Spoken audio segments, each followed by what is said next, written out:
The story begins with Serena, a ruthless, cold-blooded assassin. In the middle of a mission, she carries out yet another killing with practiced precision. When it's over, her eyes catch on something ordinary, a loaf of bread. Seizing the chance, she takes it and eats. It has been far too long since she tasted bread that wasn't stale. Her moment doesn't last. A sudden presence makes her spin around, blade in hand, only to lower it when she sees a messenger. At this time, Serena doesn't even have a name, only a number assigned by the organization. Her next mission is unlike any before: assassinate the crown princess. According to the organization, only Serena is capable of pulling off such a dangerous task.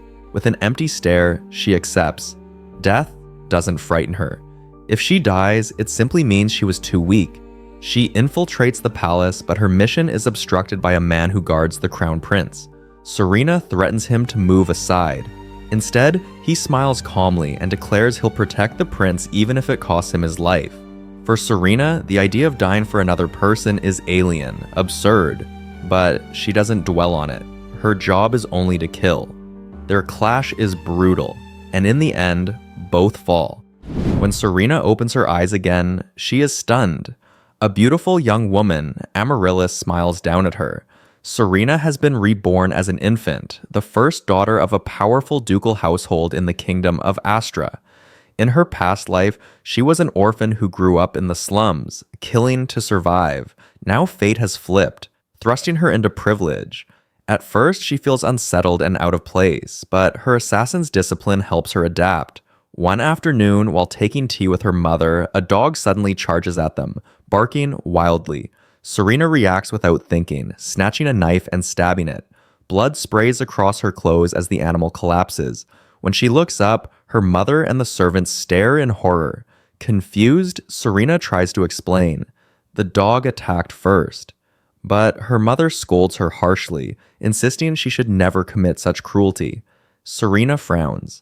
Since when was defending oneself wrong? Shouldn't she be praised for quick action, not condemned for it? To her, nobles seem to live in a dreamland, blind to danger, but Serena knows how to act. She quickly apologizes, claiming it was fear and reflex. Relieved, her mother embraces her, urging her never to do such a thing again. Serena gazes blankly. Would her mother still speak those words if her own life had truly been at risk? The moment shatters when a young girl rushes into the garden calling for her dog, Bruce.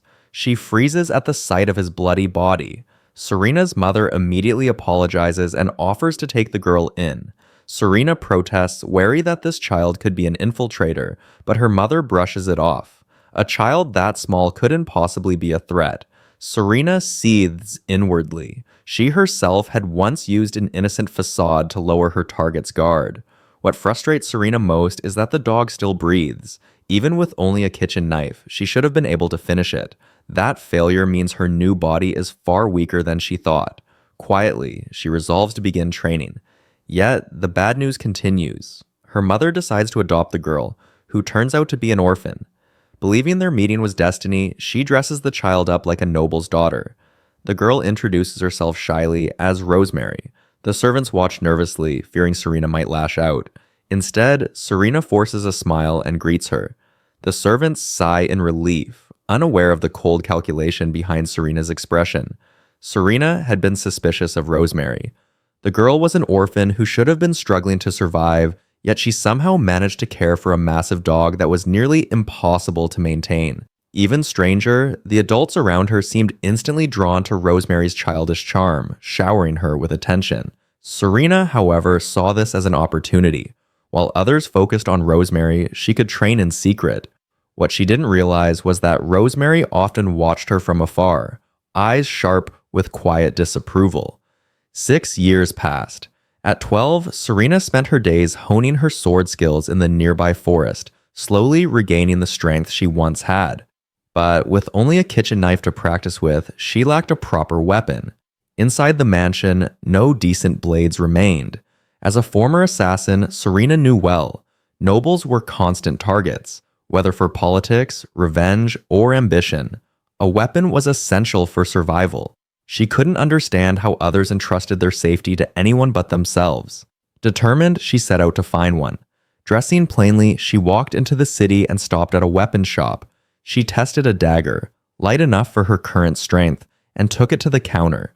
The shopkeeper, however, waved her off, assuming she was just a child fooling around. Serena insisted, but was dismissed again. Annoyed, she hurled the dagger straight at him, the blade sinking into the wall a mere inch from his head. Pale and trembling, the old man froze as Serena's cold assassin's glare locked onto him.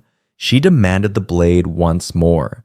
This time, he handed it over without protest, but before she could leave, another dagger came flying at her. Serena twisted aside, dodging it cleanly. A man nearby chuckled, praising her reflexes and the way she had thrown the earlier blade. Serena's expression hardened. His throw had been deliberate, aimed at her head. He was dressed as a high-ranking noble, but his smile carried something darker. Beside him stood a young woman, both radiating a chilling familiarity. Serena's instincts screamed their assassins just like her.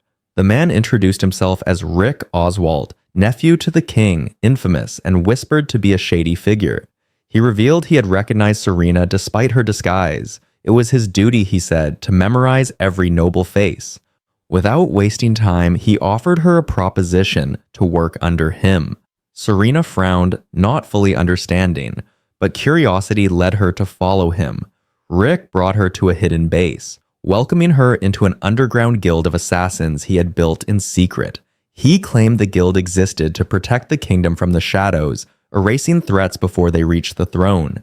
Then came his true request, an assassination mission. Serena's eyes widened. Rick laughed, amused at her surprise. To him, her age made her perfect.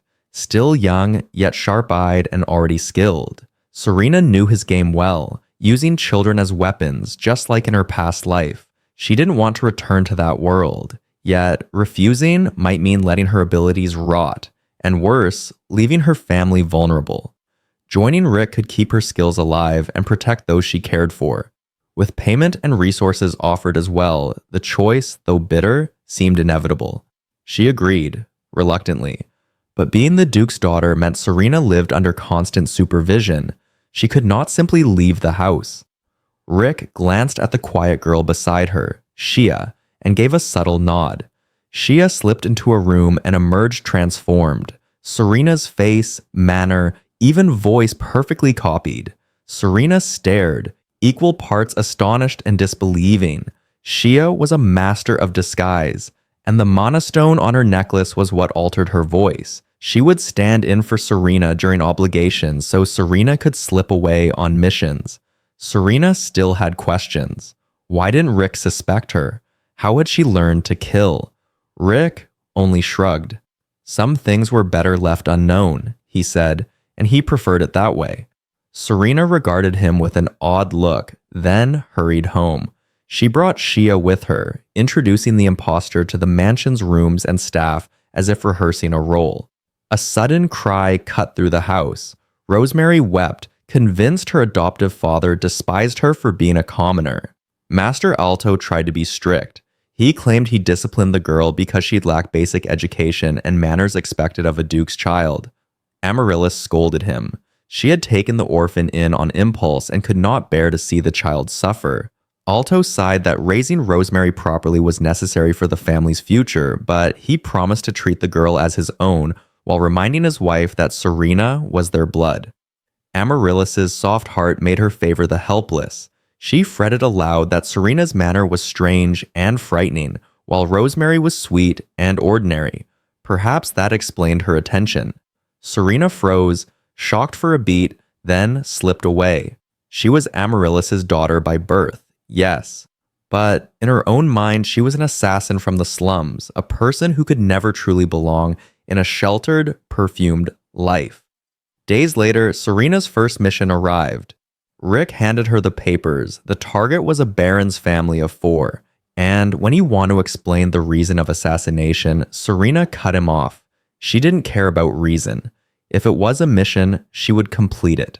Rick smiled and gave her the address. That night, the family gathered. A knock at the dining room door announced tea. When the lady of the house opened it, Serena's blade flashed, her throat sliced before she could scream. She crumpled, blood blooming across the threshold. Panic erupted among the remaining family. The Baron pleaded, offering any sum to spare them. Serena felt only disgust. Nobles, she thought, behaved the same as in her past life. The Baron even suggested she kill his 2 children and let him escape. He would pay for their deaths. Cold and precise, Serena asked whether that meant the Baron valued himself above his children. Then she snorted and spoke plainly. No human in this world held intrinsic value. Noble or pauper, parent or king, all would die eventually. Serena raised her dagger. If such people held power, then why would the Almighty allow them to perish? The answer was simple, because they were useless. With swift precision, she slaughtered the family in mere minutes. Their corpses looked no different from the children in the slums or the carcasses of animals. In death, everyone was the same. She tossed a lit candle toward the spilled alcohol, igniting the mansion in roaring flames before slipping away. Nobles were such a strange breed, clinging to the idea that they were special. Her first mission had ended without a hitch. At the guild, Xiya greeted her and asked if anything had happened inside the mansion. She mentioned that 𝕠𝕠 had tried speaking with Serena several times, leaving the girl uneasy for troubling him. Then Rick appeared at the window, smiling as he praised her work and asked how she felt after her first mission. Serena answered with a single word, nostalgic. Rick tilted his head, puzzled. How could a 12-year-old describe such a feeling? He almost asked who Serena really was, but their agreement forbade such questions. In the end, they parted peacefully for the night. The next morning, 𝕠𝕠 prepared to leave for work abroad. Serena felt relief. Without her father around, life became easier. Yet, just before departing, 𝕠𝕠 approached her and said that if she ever wanted to speak, he would listen and do anything for his daughter. He pulled her into a tight embrace. It was warm, even unfamiliar. To her surprise, she didn't feel disgusted, though she disliked the comfort, the way it made her drop her guard. Then Rosemary whined for a hug as well, but 𝕠𝕠 only patted her head before leaving. The difference in treatment made Rosemary seethe with jealousy, her eyes burning with envy as she glared at Serena. Watching him go, Serena thought of her past. Compared to the parents she once knew, 𝕠𝕠 was far kinder. If she had no memories of her previous life, perhaps she could have lived quietly and happily with 𝕠𝕠 and Amaryllis. But that fragile thought shattered the moment Rosemary threw a tantrum, accusing Serena of stealing her necklace. The headache returned. Perhaps she would never belong in a noble's world. A maid soon claimed to have found Rosemary's necklace inside Serena's desk drawer. Amaryllis arrived, demanding an explanation. Serena stood firm, asking why everyone accused her without proof. A longtime servant named Marin stepped forward, saying, "Who else could have done it if not Lady Serena?" Calmly, Serena turned to her. Why would Marin dare interrupt a ducal family's conversation after serving them for so long? Rosemary quickly defended the maid, telling Serena not to belittle her. At once, Serena understood. Rosemary and Marin were working together. She laughed inwardly, curious how far they would go. Then her gaze sharpened. In the royal palace, a disrespectful servant would be executed on the spot. Marin flinched at her stare. Serena returned to her usual composure, stating plainly that she had not stolen the necklace. Perhaps Rosemary had placed it there herself, or ordered a servant to do so. It would be easy enough while Serena was absent from her room. She noted the pale faces of certain maids, proof enough that Rosemary already had loyal followers. Rosemary screamed in outrage, saying Serena had no right to accuse people. But that was a contradiction. Rosemary herself had been the first to accuse her. The remark struck home, leaving Rosemary embarrassed and furious. She lashed out, claiming Serena was only jealous of her, spitting hurtful words. Serena frowned, baffled. She had never envied Rosemary, nor had she ever started their quarrels. What reason would she have to be jealous or spiteful? Her calm response stunned Rosemary, who saw it as a personal insult. To her, she wasn't even worth considering, just a commoner beneath her feet. Again, the same excuse surfaced, and Serena grew more frustrated. What did this brat in front of her really want? Was she supposed to act spiteful or not? Rosemary pressed on, accusing Serena of always being a noble who looked down on commoners. With a tantrum, she added that Serena had never starved or drunk gutter water, so she couldn't possibly understand the hardships of the poor. Serena fell silent. She had already asked Rick to investigate Rosemary's background. The girl wasn't destitute. She was a simple commoner, but one loved and cared for by her parents, never having endured true suffering. Real poor children worked as soon as they could walk, while Rosemary had even been sent to school. She had never known real hunger, or the taste of filthy gutter water. Without warning, Serena seized Rosemary's hand roughly. Amaryllis shouted at her to stop, but Serena only cast a cold glance. She wouldn't kill her stepsister. Why was everyone so worried? Dragging Rosemary outside, she ignored all protests. At the front door, Serena shoved her straight into a muddy puddle. Rosemary fell face first, gagging as dirty water filled her mouth. Serena smirked. It was only leftover rainwater from yesterday. With mocking sarcasm, she told Rosemary not to vomit. It wasn't poison. If Rosemary had truly tasted gutter water before, this should be nothing. The truth was, Serena knew the taste well. She had lived through starvation, had been forced to drink it herself. Watching her stepsister covered in mud and coffin, she felt a cruel satisfaction. The next day, Serena received a mission: eliminate a nobleman. She cornered her target in dungeon basement, where he frantically unlocked a prison cell, begging someone inside for help. Before he could finish, Serena drove her blade into his heart with ease. The man collapsed, lifeless. She scoffed. Why run if death awaited anyway? Only then did she notice the prisoner, a boy, gaunt and scarred, chained to the wall. Burn marks marred his face and body, his eyes hollow and silent. A slave, Serena realized. Something about his broken figure stirred an old memory of her own pitiful past.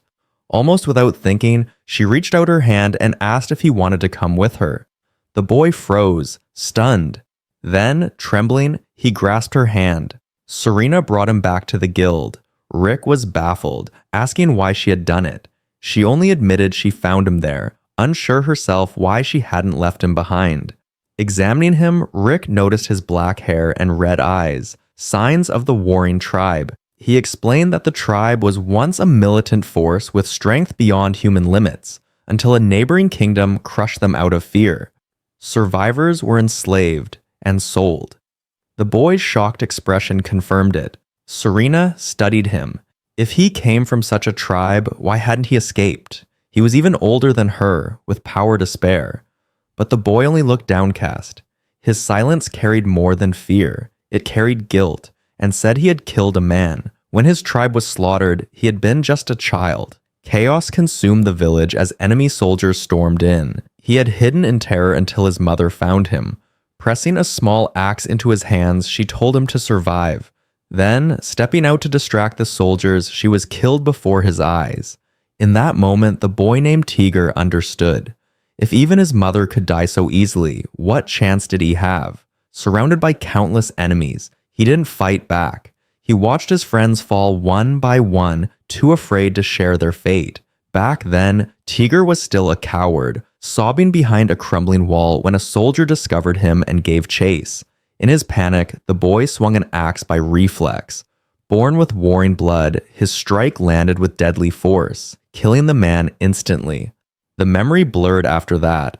What followed was only chains, being passed from one owner to another. Broken and resigned, Tigger chose silence, treating his fate as punishment for what he had done. Serena, however, showed no sympathy. An assassin herself, she listened with a detached expression, her nonchalantly making Rick laugh while Tigger stood bewildered. The boy finally asked, how could she live so easily after taking a life? Serena only laughed. Was it really so wrong to kill? Did clinging to hollow morals make him feel any better? Tigger froze at her bluntness. She went on. Such words belonged only to those who had never once been threatened, sheltered their entire lives behind others. In her past life, people told her the same thing. Murder is wrong. Yet, all those voices came from those living in a pretty little world, untouched by reality.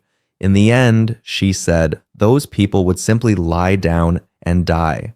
Looking him straight in the eyes, Serena told Tigger honestly he didn't need to force himself to justify killing, nor drown himself in guilt. The truth was simple. If he hadn't killed that day, he would have been the one to die. He could take solace in that. For reasons he couldn't explain, her words lifted a weight from his heart. Rick then admitted 𝔸𝕟 was unfit for the guild for now, too untrained and unready for combat. Responsibility for the boy, he decided, would fall to Serena. And so she brought 𝔸𝕟 back to the mansion. She lied to her mother, saying he was a runaway slave she pitied and wished to keep as her personal butler. Amaryllis froze in shock at first, and Serena feared she had been careless. But her mother, naive as ever, was moved to pity. She cleaned 𝔸𝕟's wounds and accepted him warmly into the household. Serena exhaled in relief. Her mother was just gullible enough to believe the story.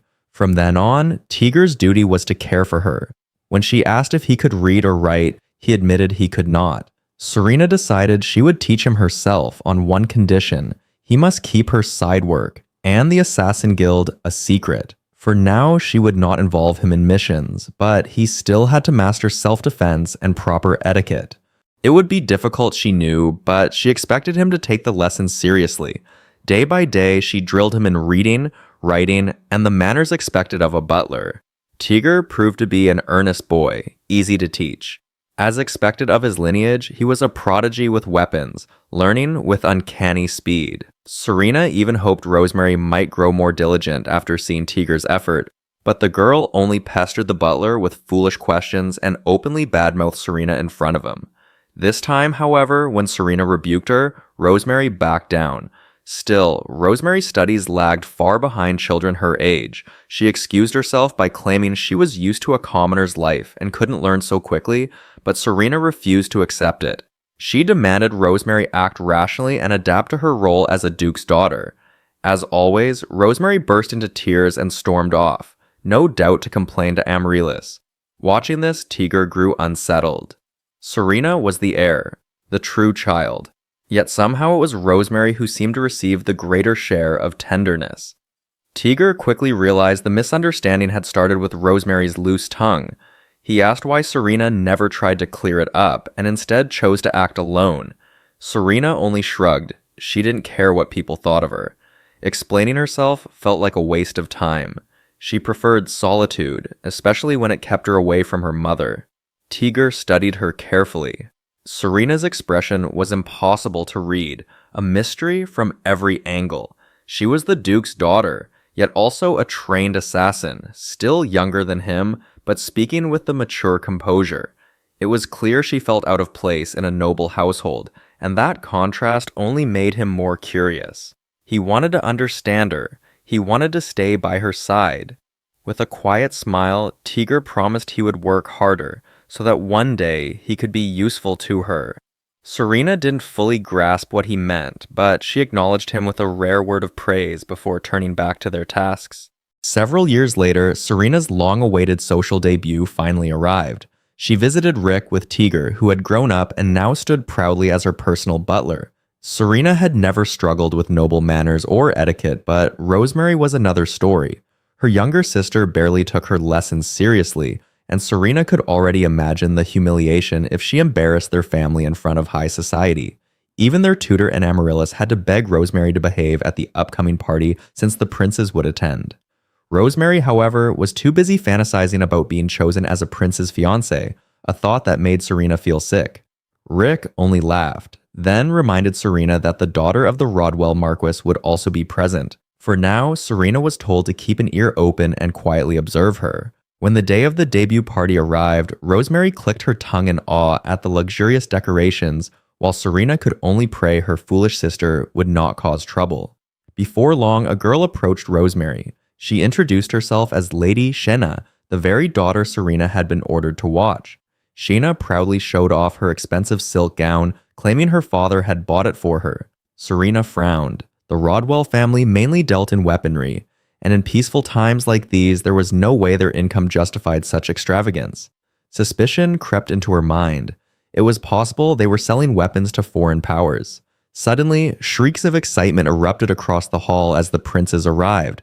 The crowd of love-struck girls swarmed them instantly. Serena sighed in annoyance and told Rosemary to join them alone. Another noble girl, Lady Scarnet of the Jordan earldom, confronted Serena and accused her of having the nerve to ignore the princes.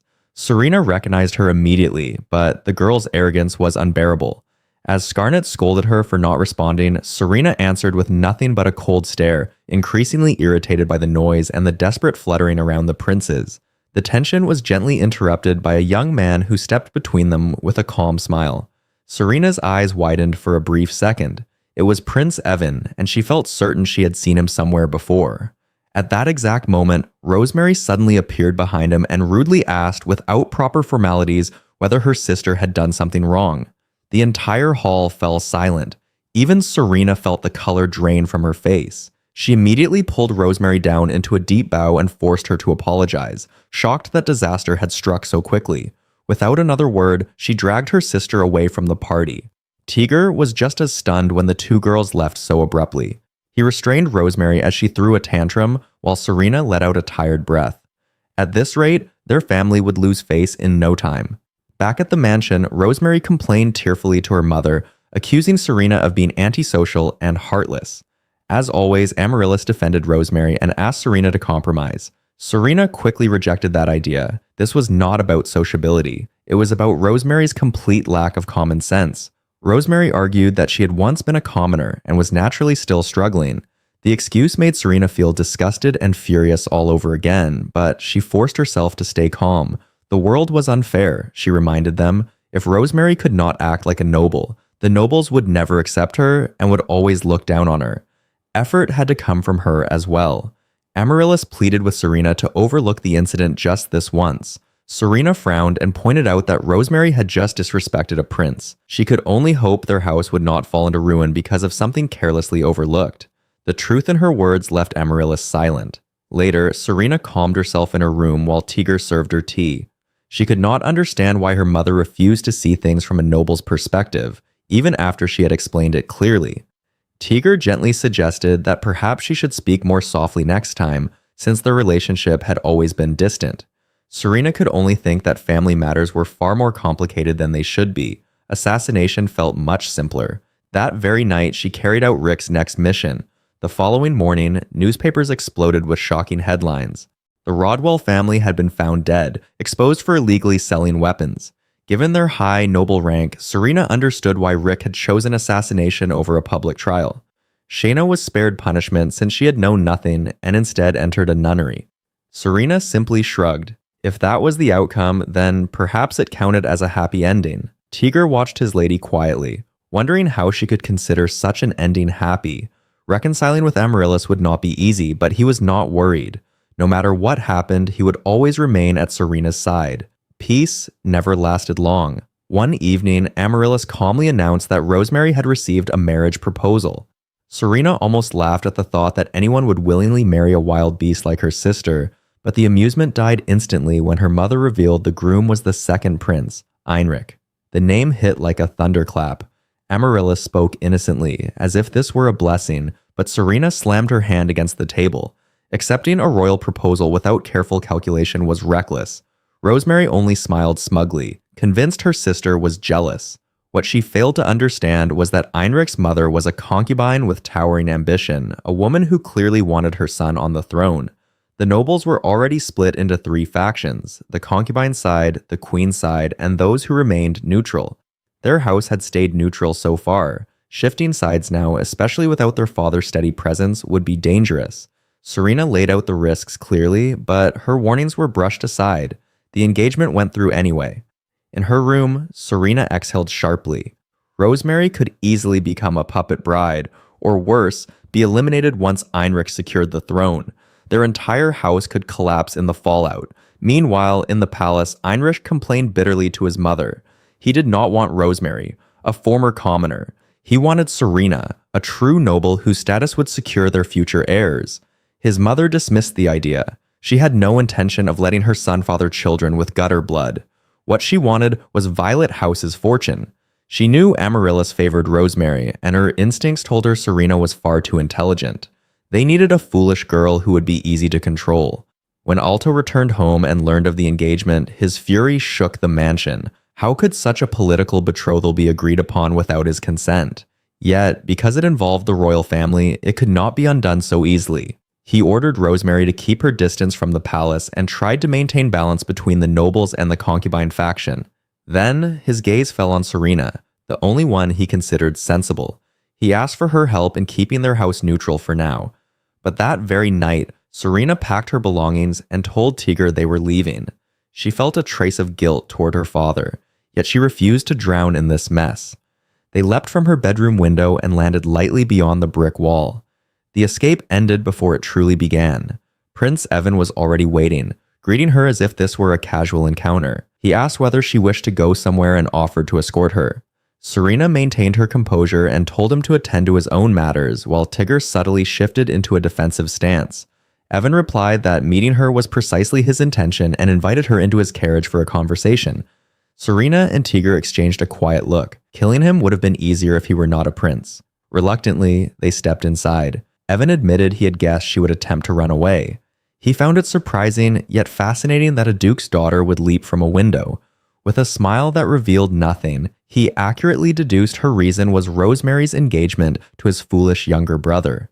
Serena deflected with light laughter and asked what he wanted. She disliked him instantly. His gentle appearance masked a mind carefully sealed off from others. He asked what kind of girl Rosemary was. Serena questioned why he did not simply speak to her himself, then quickly realized the carriage was heading towards the royal palace. She confronted him directly. Was he staging this so people would see them together and assume Violet House leaned toward neutrality in the succession struggle? Evan laughed softly, praising her sharpness. He added that her eyes resembled those of a killer and that he had briefly suspected she was an assassin sent by the concubine faction.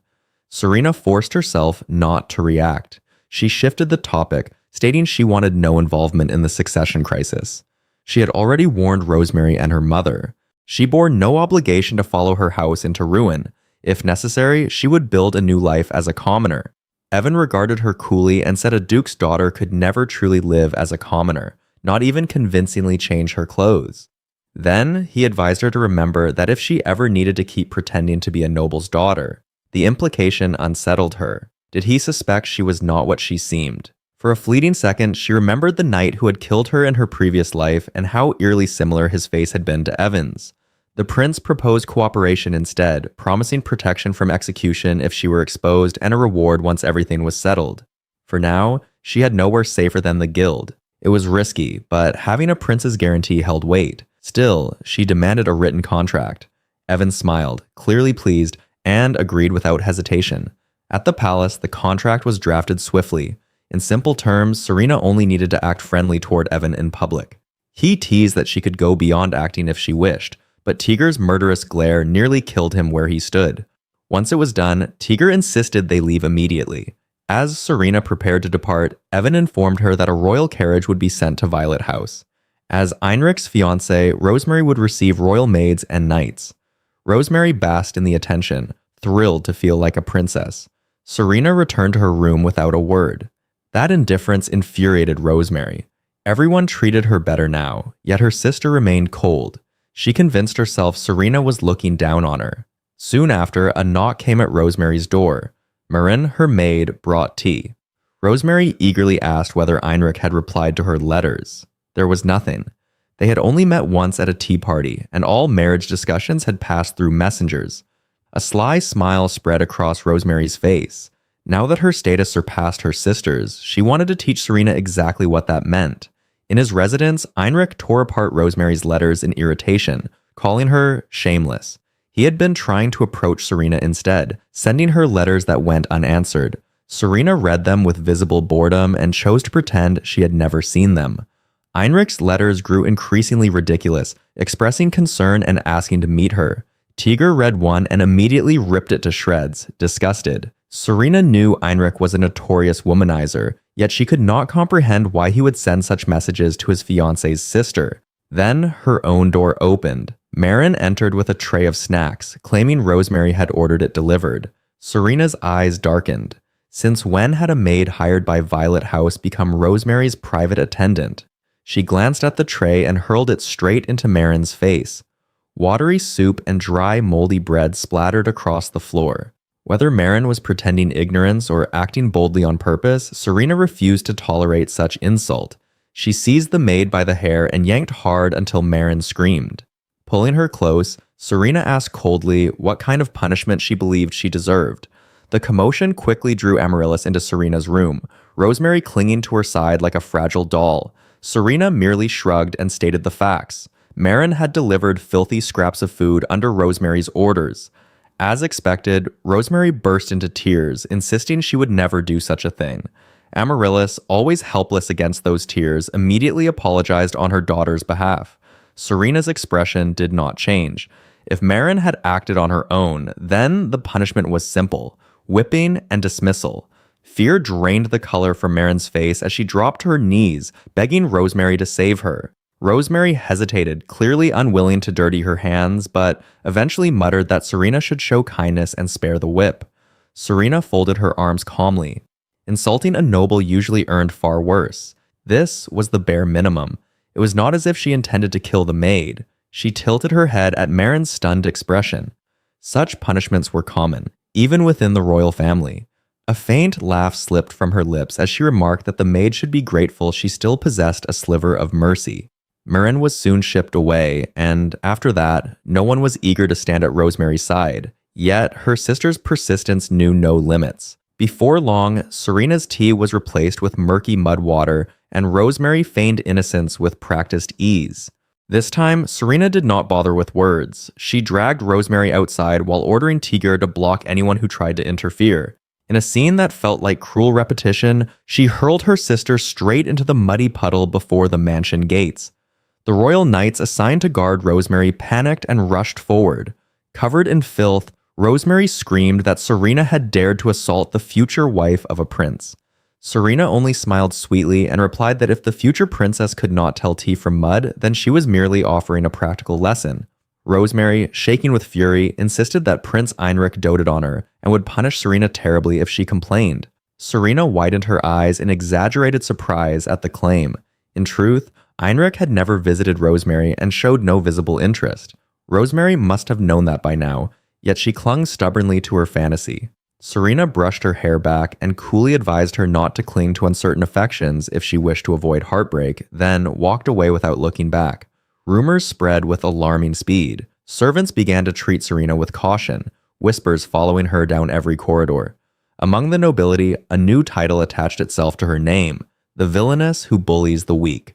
Every maid in the mansion clearly avoided Serena, whispering behind her back as if she carried a disease. Tigger asked why she stayed silent, but Serena only thought that truth could change depending on who said it, and people always believed what they wanted to believe. One of Rosemary's assigned knights suddenly blocked her path, his face twisted with open dislike. He demanded that Serena address Rosemary properly if she did not want to regret it. Serena calmly turned it back on him, pointing out that perhaps he should worry about his own rudeness first. The knight only laughed, boasting that he served Rosemary, and that she would soon enter the royal family. From behind, Tigger growled, ready to strike, but Serena stopped him. The surrounding maids pretended to see nothing. Serena despised men like that, the type who acted however they pleased under the banner of the justice they believed in. She tilted her head and coldly remarked that she had not realized Rosemary and her knights were the ones holding Heinrich's leash, since the knight had implied Heinrich would overlook such disrespect. That meant he supported every threat being made. The words were deeply insulting. In a flash, the knight struck her across the face, sending her to the floor. Tigger was already prepared to kill him. Serena wiped the blood from her lip and looked up with such sharp hostility that the knight froze, trembling as she rose and approached him. She seized his sword, lifted it high, and drove it into the ground right beside his body, close enough that death brushed past him. In a low voice, she told him to know his place and warned that next time he would not live long enough to regret it. Another of Rosemary's knights rushed in after hearing steel clash. Seeing the blood on Serena's face, he panicked. With flawless acting, Serena claimed she had been struck over a mere rumor that she was cruel to Rosemary, presenting herself as a weak, wronged girl. The second knight scolded his companion for hitting her and drawing a blade without reason. Serena knew the first knight would never confess the truth. The shame would destroy him, and no one would believe a duke's daughter could wield a sword like that. Back in her room, Tigger treated her wound with clenched teeth and restrained fury. He admitted he was furious that she had been hurt. Serena did not understand. He had no obligation to keep her safe at the cost of himself. He was her butler, not her bodyguard. To her, trading a minor injury to crush an annoying insect was a fair exchange. Yet, 𝔸𝕟 gently touched her cheek and denied it. His expression was filled with worry and something close to despair. It was never about position or duty. Serena was precious to him, and that alone made her injury unacceptable. She fell silent. She did not understand the meaning of precious. Humans valued themselves above all else. Yet, in her previous life, even the knight who killed her had sacrificed himself for someone important. Why would anyone throw away their life for another? She insisted she had only made the most strategic decision. Perhaps 𝔸𝕟 thought she was stubborn, but in truth she simply could not comprehend it.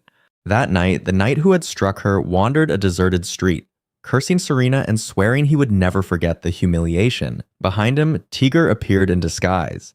His voice was cold as he admitted Serena had told him to do nothing, but he was not satisfied with that. The knight scoffed, assuming he was facing a mere thief, proudly declaring himself a royal knight. 𝔸𝕟 did not bother replying. He reached forward with bare hands and grabbed the man's face. Within seconds, bone crumpled under his grip. The knight died easily, his face crushed beyond recognition. The next morning, the city was shaken by news of a brutal murder. The victim's face had been so completely destroyed that no one could identify him. Rick heard the gossip and laughed, casually remarking that loyal dogs like 𝔸𝕟 were truly terrifying. While Rosemary stormed off to protest to her sister for sending one of her royal knights away, Serena remained completely unbothered. She coolly replied that Rosemary should know she had no authority to dismiss a royal knight in the first place. Frustrated and unable to argue back, Rosemary fled to complain to Amaryllis instead. Not long after, 𝔸𝕟 arrived with a letter from the palace. The moment Serena read it, it felt like lightning had struck her. The next morning, Prince Evan and Heinrich would be visiting their residence. Evan's letter the day before had informed her of the visit, but seeing it confirmed made the situation far more real. Soon enough, Rosemary was clinging tightly to Heinrich, who clearly looked uncomfortable. It was not entirely her fault. He had never once come to visit or shown her any attention before. Evan let out a soft laugh and quietly remarked that Rosemary looked very passionate. Serena calmly guessed that Evan's true purpose in coming was to prevent the nobles from assuming her house had aligned itself with Heinrich. Evan smiled and admitted she was correct. Knowing his brother would visit, he had acted quickly. He then asked what Serena had done with Heinrich's previous letters. Without hesitation, she said she had destroyed them, even if it meant the messenger might be punished. Evan frowned slightly, thinking it a little too cruel. Serena replied coldly that if he wished to save the messenger, he was free to do so, but she lived only for herself. To her surprise, Evan asked whether that was also the reason she associated with Rick. He had found her presence strange, so unlike any noble that he had ordered his subordinates to investigate her. For a time, he had even suspected that the real Serena had been murdered and replaced. He laughed the idea away, saying no assassin could maintain the act of being a noble for that long. Serena felt oddly insulted by that, as if she had been dismissed as some third-rate killer. Before she could respond further, Heinrich approached her and demanded to know why she had never replied to his letters. Rosemary glared at her brother with open jealousy. She had never received a single letter from her own fiancé, so why had her sister? Serena forced a polite smile and feigned confusion, wondering how he could say such things in front of his fiancé. Heinrich immediately assumed his letters had been intercepted by Rosemary. Evan, however, reminded him to behave now that he was engaged. Heinrich defended himself by claiming he only wished to build a good relationship with his future sister-in-law, but Evan advised him to consider his fiancé's feelings first. Misunderstandings like that could damage Serena's reputation. Heinrich insisted he would never allow such a thing to happen. Evan's tone sharpened as he emphasized that people of their standing had to be careful with both words and actions. His warning extended to Rosemary as well. Starting ugly rumors based on nothing but assumptions would not end well. Rosemary acted confused, though fear flickered in her eyes. Evan calmly explained that her so-called friends were not taking her words at face value. They were merely laughing at her behind her back. Serena had not expected Evan to even know that Rosemary had been spreading malicious rumors about her among the noble daughters. Desperate to protect herself, Rosemary began to cry, accusing Evan of speaking as if she had no friends at all. Serena glanced at the prince beside her, expecting him to soften at the sight of tears. Instead, Evan simply smiled, though his gaze was cold. He described his words as friendly advice for Rosemary's future social interactions before suggesting they all sit down for tea together. The tea party that followed was nothing short of a disaster. Rosemary was determined to monopolize Heinrich's attention. Heinrich kept trying to redirect his focus to Serena, and Evan repeatedly questioned Serena as if refusing to be outdone. 𝕠𝕠𝕕 stood behind her the entire time, his mood dark and suffocating. Serena had no desire to experience such a troublesome gathering again. Yet, despite that, both princes began visiting more and more frequently until exhaustion weighed heavily on her. When she later met Rick, he was already aware of her situation. He praised her for enduring it and noted that the factions were being kept in delicate balance. For a brief moment, Serena almost forgot that Rick himself was a member of the royal family. Time continued to pass with the constant presence of the two princes and her foolish sister, and before she realized it, several years had slipped by. In the end, Serena was accepted into the academy. 𝕠𝕠𝕕, however, was not allowed to follow her inside, and the disappointment on his face was impossible to hide. He walked Serena and Rosemary all the way to the gates, before reluctantly stopping there, watching as the two girls stepped forward into their new life. The moment they crossed the entrance, a mocking voice immediately sneered at them, looking down on them as mere commoners. When Serena turned around, she saw Skarnet standing there with a proud and arrogant expression. For a moment, Serena almost forgot who the woman was, but the memory of the tea-drinking party soon resurfaced, and she politely greeted her. Skarnet only scowled in response, before sharply asking what kind of trick Serena had used to get so close to the prince. Serena was confused, and briefly wondered if the girl had mistaken her for Rosemary. But before she could clarify anything, Skarnet simply dragged them toward the main hall. Inside, the opening ceremony soon began. Evan stood at the front, delivering a speech as the representative of the freshmen. Watching the way Skarnet stared at him with exaggerated admiration, Serena quickly realized that the girl was clearly an obsessive fan of the prince. Meanwhile, from the seats behind them, several noble students began whispering among themselves about Rosemary. They gossiped endlessly about the rumor that a commoner like her was engaged to Heinrich, even speculating about possible conspiracies behind it. Eventually, one of them called Rosemary over. At first, the girl looked genuinely happy, thinking they might want to be friends, but their interest quickly revealed itself. They only wanted to know about her relationship with Heinrich. Rosemary's expression immediately fell, because the truth was that she had never truly spoken with her own fiancé. At that exact moment, Heinrich appeared at the doorway, surrounded by several girls, as he casually chatted with them. Then, without warning, he began walking toward Rosemary. Hope instantly lit up her face. But Heinrich walked straight past her without the slightest acknowledgement, and instead called out to Serena, who was standing behind her. He treated Rosemary as if she did not exist at all, forcing Serena to call him out for it. Rosemary grit her teeth in irritation, clearly displeased. Not long after that uncomfortable moment, Serena ran into Prince Evan in the academy's back garden. Evan thanked her for scolding Heinrich earlier, then admitted with a warm smile that he was honestly happy to be attending the same school as her. Serena could only stare in confusion, not understanding what he meant. Evan continued by asking why she was standing there alone. Serena admitted that she disliked large crowds and needed some fresh air, especially when people kept staring at her. In her previous life as an assassin, she had always lived in the shadows. Evan nodded in understanding, pointing out that as nobles they were inevitably forced to become the center of attention. With a playful grin, he added that Serena would still look charming even if she had no noble title at all. That only confused her even more. Evan simply remarked that Serena had grown into a beautiful young woman, so it was only natural for people to be captivated when they saw her. Serena quickly denied it, suggesting that perhaps the attention came from the rumors surrounding her family lately. Evan laughed, teasing her for being aware of the rumors, yet completely blind to herself.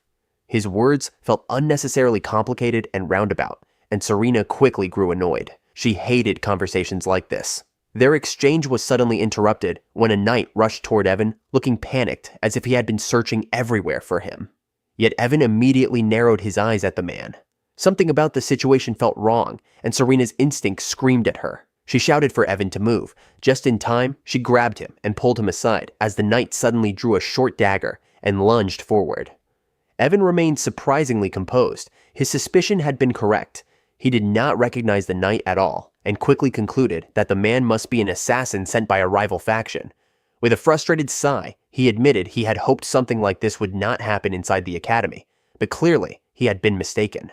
Serena's eyes sharpened as she evaluated the attacker. To her, the man was an easy opponent. She wanted to eliminate him immediately, but doing so in front of the prince was impossible. The assassin then drew his sword and rushed straight toward her. Before he could reach her, a powerful kick slammed into his head. 𝔸𝕟 dropped down from a tree above, furious that someone had dared to harm his lady. Serena was genuinely surprised. Surrounded by so many people lately, her senses had dulled enough that she had not even noticed 𝔸𝕟's presence nearby. Letting out a small laugh, she quietly told him not to get caught. 𝔸𝕟 then turned his cold gaze toward Evan and bluntly stated that he would be the one protecting Serena. For a brief moment, the tension between the two men grew incredibly heavy, though Serena paid it little attention and simply suggested they deal with the assassin quickly. Evan decided to call for the real guards instead. Before leaving, he thanked Serena again and asked how she had managed to move so fast earlier. Serena herself was not entirely sure. Her body had simply reacted on its own, even though she had not been the one in danger. Perhaps it was a reflex triggered by sensing killing intent. She still did not fully understand it, but maybe attending this academy would help her figure it out eventually. When the actual guards finally arrived, Serena quickly ordered 𝔸𝕟 to hide before anyone noticed him. Every morning before Serena left for the academy, Amaryllis would always ask the same question. Had Rosemary already left earlier? The answer was usually yes. Rosemary had already made many friends, so she often departed together with them. Amaryllis seemed relieved each time she heard that. To her, it meant things were going smoothly. She would casually ask Serena whether she was enjoying life at the academy. Serena was not completely sure what answer her mother wanted to hear, but she still gave a small smile and said yes. For some reason, Amaryllis's expression would always turn faintly sad afterwards. That reaction left Serena confused. She had tried her best to reassure her mother, yet no matter how much Amaryllis smiled, the warmth never seemed to reach her eyes. In truth, Amaryllis could not forget the cruel words she had once spoken herself. There had been a time when she doubted whether Serena was even truly her daughter, when she admitted that standing beside the girl made her uncomfortable. From a young age, Serena had never behaved like a normal child. She had always been distant, strangely composed, and sometimes cold. What frightened Amaryllis the most was that she had never once seen Serena smile genuinely. Even now, the girl's eyes seemed to hide something dark and endless, like a quiet abyss buried beneath layers of calm politeness. Watching her daughter walk away each morning filled Amaryllis with silent tears. She could not help wondering what she had done wrong for Serena to grow into someone like this. At the academy gates, 𝔸𝕟 always parted from Serena reluctantly, promising that he would keep watching over her from a distance. Months passed, and Serena slowly grew accustomed to life at the academy. Even so, several daily annoyances refused to disappear. The first was Prince Evan. Almost every day he would somehow find her, greet her brightly, and unintentionally create a crowd around them. The prince had the audacity to tease her whenever he pleased. Serena responded with a cool and distant attitude, which often left Evan looking slightly disappointed. From afar, 𝔸𝕟 witnessed these interactions with a murderous aura simmering around him. However, even Evan was not Serena's greatest source of irritation. That title belonged to Rosemary and the small army of noble friends that constantly surrounded her. Ever since becoming engaged to Heinrich, Rosemary had grown accustomed to the luxury and prestige that came with it. The attention made it easy for her to influence the other noble students. She often behaved rudely, even toward Prince Evan himself. Serena had tried to correct her behavior more than once, but Rosemary showed no sign of caring. Instead, she proudly boasted about how she would soon marry Heinrich and become part of the royal family. At one point, she even complained to Evan, accusing Serena of being the one acting disrespectfully toward the prince. According to Rosemary, Serena was clinging to Evan because she secretly wanted to become the next queen. The accusation failed miserably. Evan's expression immediately turned sharp and cold as he stared at her. With heavy sarcasm, he remarked that it was truly shameless for Rosemary to speak to him in such a manner. Everyone present, including Rosemary, was stunned by Evan's reaction. It was only natural. The prince usually appeared gentle and kind, wearing that pleasant demeanor like a daily mask, yet now his tone was sharp and unforgiving. Evan calmly explained that once Heinrich came of age, he would be removed from the royal family and granted a separate title. Even if Heinrich and Rosemary had children, those children would never enter the line of succession. The noble students standing behind them immediately began whispering in disbelief. They were shocked that Rosemary did not even know such basic information. Soon, the whispers turned into quiet laughter. In truth, it did not matter anyway. From the beginning, Rosemary had never possessed any noble blood at all.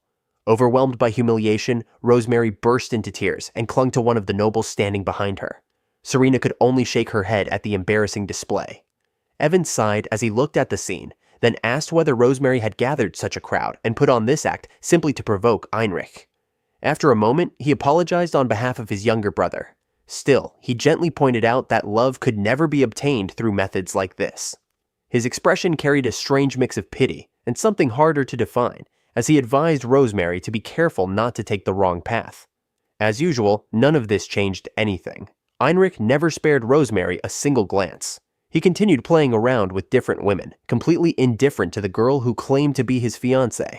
Serena could not understand it at all. If 𝔸𝕠𝕠𝕗's behavior had been so obvious from the beginning, why did her sister keep clinging to him so stubbornly? Could it really be love? In her previous life, many people had hired her in the name of love. Sometimes they had been betrayed. Sometimes they were simply consumed by heartbreak. The more she thought about it, the less sense it made. Why were people so obsessed with something as intangible as love? Serena frowned slightly. As far as she was concerned, people could live perfectly well without it. When Serena returned home later, 𝔸𝕟 immediately asked a serious question. Why had she still not gotten rid of her foolish sister? To be honest, Serena had already been tempted to kill Rosemary at least 100 times by now. The only reason she'd not done it was because Rosemary was often surrounded by others whenever those thoughts appeared. Serena had no intention of causing unnecessary chaos. Besides, their mother seemed to cherish Rosemary for some reason. The thought of killing her would only fill Serena with guilt toward Amaryllis. 𝔸𝕟 clicked his tongue in frustration. To him, it was obvious that Serena was the real daughter. Serena simply shrugged in response. In her eyes, Amaryllis was the one deserving sympathy for having a child like her. If she had never been reborn into this life, Serena believed Amaryllis would have a normal daughter now. A pure and innocent girl who Amaryllis could truly adore. Someone who would naturally share a warm relationship with her mother. Because of the memories she carried from her past life, Serena knew she could never become that ideal daughter. After all, she did not even understand how to love her own mother in the first place. The next day, Skarnet suddenly confronted Serena after hearing about Rosemary's disrespectful behavior toward Prince Evan. The rumors had spread quickly through the academy. Rosemary was said to be surrounded by countless male followers, despite already being engaged, and people had begun calling her a shameless woman behind her back. Serena frowned inwardly, annoyed that she had somehow been dragged into this situation as well. Skarnet crossed her arms, clearly irritated. In her opinion, Rosemary had taken advantage of her engagement far too much. She added sharply that the Violet household might be a ducal house, but in the grand scheme of things, it was not as powerful as people liked to believe. If Serena continued doing nothing about the situation, Skarnet warned that she would regret it sooner or later. Serena simply gave a calm smile and said she agreed with everything Skarnet had just said.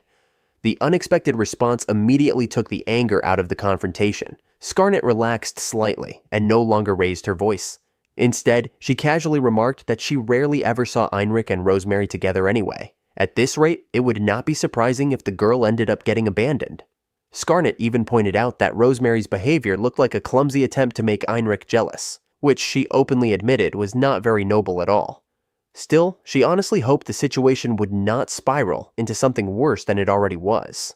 Serena gazed off for a moment and quietly said that she hoped for the same outcome.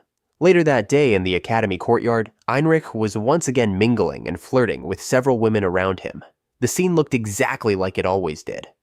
Suddenly, Rosemary appeared, calling out to him with an expression full of anger and displeasure. She loudly declared that those women were not suitable for him and demanded that they leave immediately. The second prince only laughed at her outburst. He mocked the arrogance of a former commoner speaking so proudly, then casually defended the women beside him by pointing out that at least they were true aristocrats by blood. Rosemary refused to accept that. She shouted that she was the one chosen as his fiancée, and that should mean 𝔸𝕠𝕗 loved her. Her claim made 𝔸𝕠𝕗 burst into loud laughter. He could hardly believe Rosemary had actually convinced herself of such nonsense. Without hesitation, he bluntly explained that it had been his mother who selected Rosemary as his fiancée. Their marriage had always been nothing more than a political arrangement. If Rosemary had bothered to learn anything about noble society, she should have understood that from the beginning.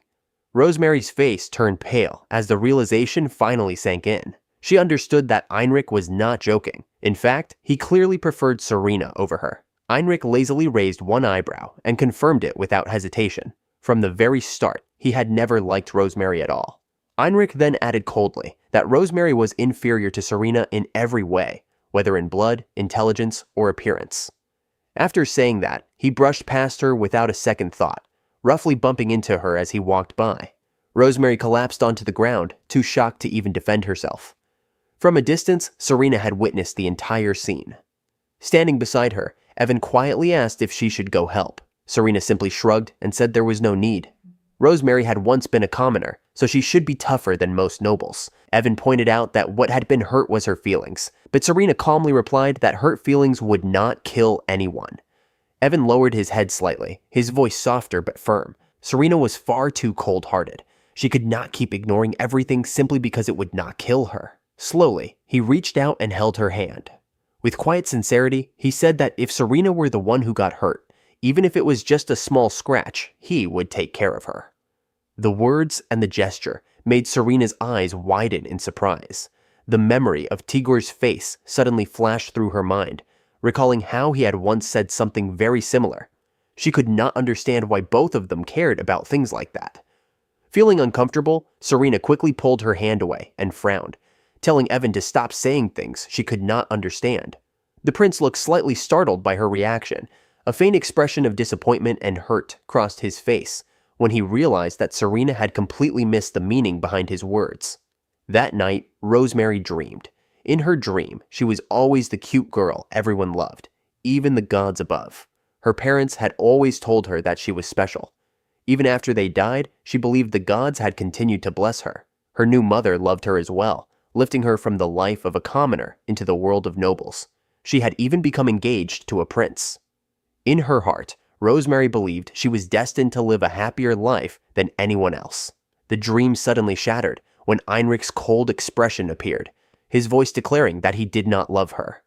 Rosemary woke up in panic, her face pale as she gasped for breath. Trembling, she tried to steady herself, repeating that those words had to be lies. She was loved by the gods. That had always been true. Her thoughts raced as she tried to understand when everything had gone wrong. The more she thought about it, the more convinced she became that she had never done anything wrong from the beginning. Then, the answer surfaced in her mind. It had to be Serena. Her expression twisted with bitter hatred as she silently cursed the girl, wishing that Serena had never existed at all. A few days later, Serena ran into Rick. The man casually asked about her recent life at the academy, speaking as if they were simply catching up. Serena then brought up the assassination attempt on Evan that had happened when the school term first began. She asked if Rick had managed to find the person behind it. Unfortunately, the assassin had escaped, and they could only narrow it down to a few possible masterminds. Even so, Rick looked completely calm about the situation. Evan was well trained and more than capable of protecting himself. Hearing that made Serena realize something she had overlooked. Thinking back, Evan had probably noticed the suspicious knight even earlier than she did that day. In truth, he might not have needed her protection at all. The next day in class, Serena opened her desk drawer and realized that her textbook had disappeared. Scarnett, who was sitting beside her, casually offered to share her notes instead. Serena frowned slightly, confused. She was certain she had brought the book with her that morning, so she could not understand how it had suddenly gone missing. During the middle of the lesson, Serena glanced out the window and noticed several male students outside in the courtyard having swordsmanship practice. The girls in the classroom quickly grew excited when they saw the two princes sparring against each other. Serena quietly watched as Evan easily broke through 𝔸𝕠𝕠's defense and knocked him to the ground. The sight only confirmed Serena's earlier suspicion that Evan never truly needed her protection. Meanwhile, the boys nearby began whispering among themselves, saying that 𝔸𝕠𝕠 could never defeat Evan, whether in academics or combat. According to them, the second prince only knew how to fool around with women. Hearing those comments, 𝔸𝕠𝕠 stormed off the training ground in frustration, while Evan watched him leave with a faintly saddened expression. Despite everything, 𝔸𝕠𝕠 had grown up under constant pressure from his mother, who had always drilled into him that he must never lose to Evan. In her eyes, 𝔸𝕠𝕠 was the one who was supposed to become the future king. Later, during the break between classes, Serena happened to notice Heinrich sitting alone in a gazebo. The moment he spotted her, his face lit up with an unusually bright smile. However, his expression quickly turned gloomy when he realized Serena had probably seen him lose to Evan earlier. Serena calmly explained that from what she'd observed, Heinrich was not actually weak. His attacks were simply too reckless and emotional. If he could control that impulsiveness, he might even win someday. Heinrich looked genuinely delighted by the praise. It seemed to be the first time anyone had ever told him something like that. With surprising enthusiasm, he even promised that next time he would try to win. The reaction only confused Serena further.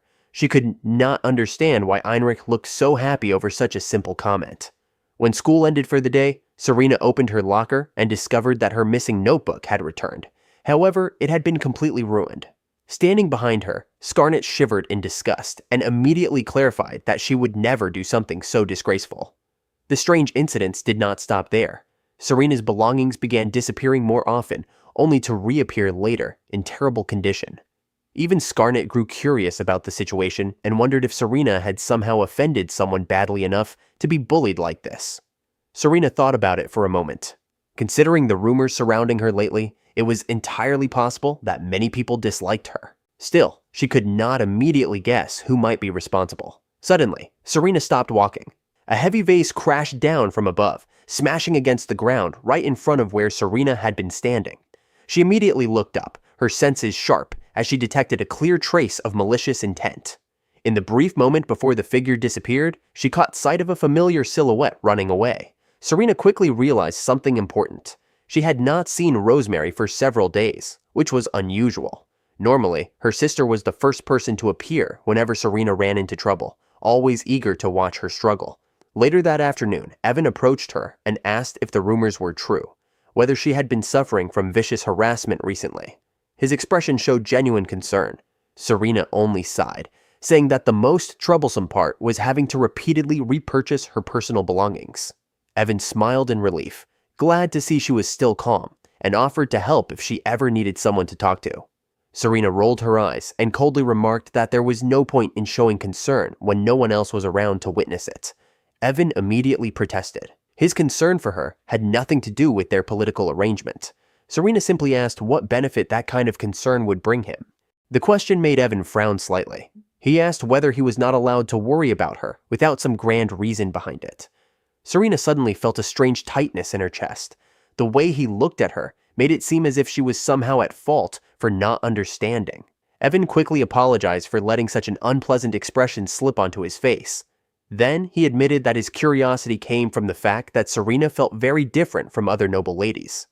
From the moment they first met, he had sensed a strange connection between them, almost as if they had encountered each other in some other life. Serena's eyes widened in shock. She had been thinking something similar. To her, Evan felt strangely familiar, almost like the knight who had killed her in her previous life. The thought made Serena uneasy. For a moment, she wondered if Evan might have also been reborn, just like her. The idea seemed impossible, and she forced herself to swallow the suspicion before it could grow further. When she returned home that evening, 𝔸𝕟 immediately reported what he had discovered after watching Rosemary all day. As expected, the culprit was her. 𝔸𝕟 had even found small needles that Rosemary had planted in Serena's desk. Serena was almost impressed that her sister had gone as far as dirtying her own hands to pull off such petty sabotage. After hearing the report, Serena calmly decided that she would confront Rosemary directly. As night fell, Rosemary quietly slipped back into the academy building and approached Serena's locker. She opened it and began roughly destroying the books and notes inside, tearing and crushing them with clear frustration. Suddenly, a cold voice whispered from behind her, low and chilling. Serena sarcastically asked if her sister was redecorating her belongings. Rosemary flinched violently and stumbled backward in shock, her face twisted with hatred and a hint of panic.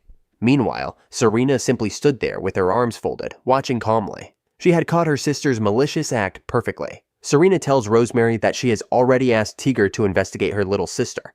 Instead of calming down, Rosemary explodes in anger, shouting that Serena keeps getting in her way. Confused, Serena asks what she means, but Rosemary insists that Serena is the reason Heinrich does not love her, and admits she wishes her own sister would simply disappear. Serena pushes back, asking whether Rosemary truly believes Heinrich would return her feelings if Serena had never existed. She then lays out the truth, that the second prince only shows interest in girls of noble lineage and openly plays around, and with his behavior, he is unlikely to receive any worthwhile title after leaving the royal family. She questions whether someone like that is truly worth loving and tells Rosemary she would be better off finding someone who sees her for who she really is. Rosemary refuses to listen and suddenly lunges forward with a pair of scissors. Serena reacts instantly, blocking the attack with ease, before grabbing Rosemary by the throat. Her gaze turns cold as she states that the only reason Rosemary is still alive is for their mother's sake, and that she could kill her even now if she wished. Releasing her grip, Serena warns her to remember those words well before walking away, making it clear she will not give the same warning twice.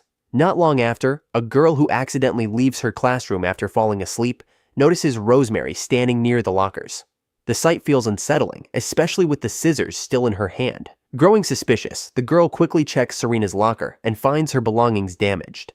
She quietly realizes she has found both the culprit and something far more interesting about Rosemary. The next day, she spreads what she discovered, and rumors ripple through the school. Students whisper, gossip, and even mock Rosemary openly, leaving her pale and sweating under the pressure.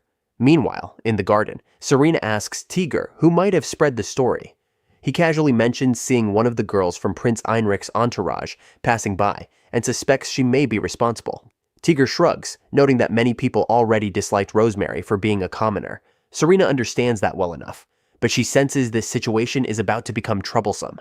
As if on cue, Heinrich's voice echoes loudly as he calls out for Rosemary. At the gazebo, a crowd has already gathered. Rosemary stands there, trembling as she faces Heinrich, who is clearly furious. Serena is present as well, uncertain of what the prince intends to do. Without hesitation, Heinrich loudly declares that he is annulling his engagement to Rosemary.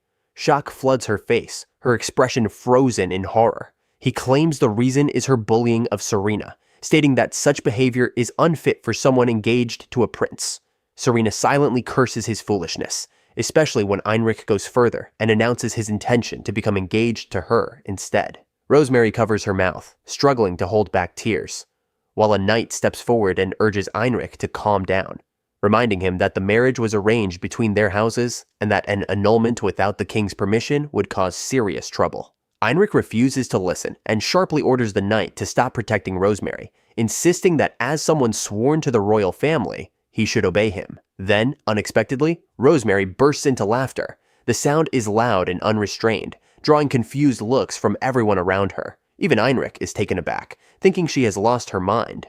But Rosemary fires back, declaring that Heinrich himself will not remain part of the royal family for long. With a mocking tone, she shouts that despite everything, he is inferior in every way to Prince Evan. Enraged, Heinrich snatches a sword from the knight beside him and charges forward. Calling Rosemary a wretch, he raises the blade, clearly intending to strike her. Frozen in fear, she can only cry as she stands there, unable to move. At that moment, Serena steps in without hesitation. She pushes Rosemary out of the way and takes the slash herself. Serena reminds him that this is exactly why she warned him not to draw his sword in anger, her disappointment evident. Rosemary screams hysterically at the sight, while Heinrich remains frozen, unable to process what he has done. Serena continues to stare at him sharply. Then, from behind, Evan arrives and immediately restrains his younger brother. With a firm tone, he announces that the king is already aware of Heinrich's actions and that he must be judged at the royal palace. Evan drags him away by force, while Heinrich keeps glancing back at Serena with visible concern. Evan lets out a quiet sigh, unable to understand how things escalated to this point, that his brother would lose control and draw a sword on Rosemary. Yet as they leave, Heinrich begins to cry, his guilt obvious after injuring Serena. Evan is briefly surprised, then gives a faint smile, acknowledging it while remarking that his brother is truly foolish. Afterward, Serena suggests that Rosemary should be taken home and asks a royal knight to handle it. From the crowd, Scarnet rushes toward her in a panic and grabs her hand, pulling her toward the infirmary. Serena is caught off guard, having believed Scarnet disliked her, and she thinks the injury is not serious. However, Scarnet responds sharply, saying this is not the time to talk about liking or disliking someone. The reaction leaves Serena stunned. Once again, she is reminded of how far people can go for the sake of love, of the jealousy, anger, and even the worry they feel for those they claim not to like. She does not fully understand it, yet, as Scarnet urgently pulls her along, a strange feeling stirs quietly within her heart. After everything settles, Tigger lets out his frustration, admitting his heart nearly stopped when Serena stepped in to protect her sister. Serena simply shrugs it off, insisting there was nothing to worry about, before walking back into the house. Amaryllis rushes to greet her, her face pale with fear, clearly terrified that Serena might be seriously hurt. In her panic, she stumbles over her words, and Serena calmly reassures her that it was only a minor cut. Then, with a hint of hesitation, she asks if her mother was truly worried about her. Amaryllis lowers her head and apologizes, admitting she never knew how to face Serena and kept running away. The next moment, she pulls Serena into a tight embrace, expressing her genuine relief that her daughter is safe. To Serena, the injury feels insignificant, and protecting Rosemary had simply been the more practical choice, as dealing with her death would have caused far greater trouble. Yet she does not expect the warmth of a mother's embrace to feel so comforting. For a brief moment, she allows herself to enjoy it. After that day, Rosemary remains in shock, locking herself in her room and refusing to come out, while 𝔸𝕠𝕠 returns home in anger after hearing what happened. ℕ𝕒 is placed under house arrest until the matter is resolved, and as time passes, the noise around the incident gradually fades, leaving things calm once more. That calm does not last.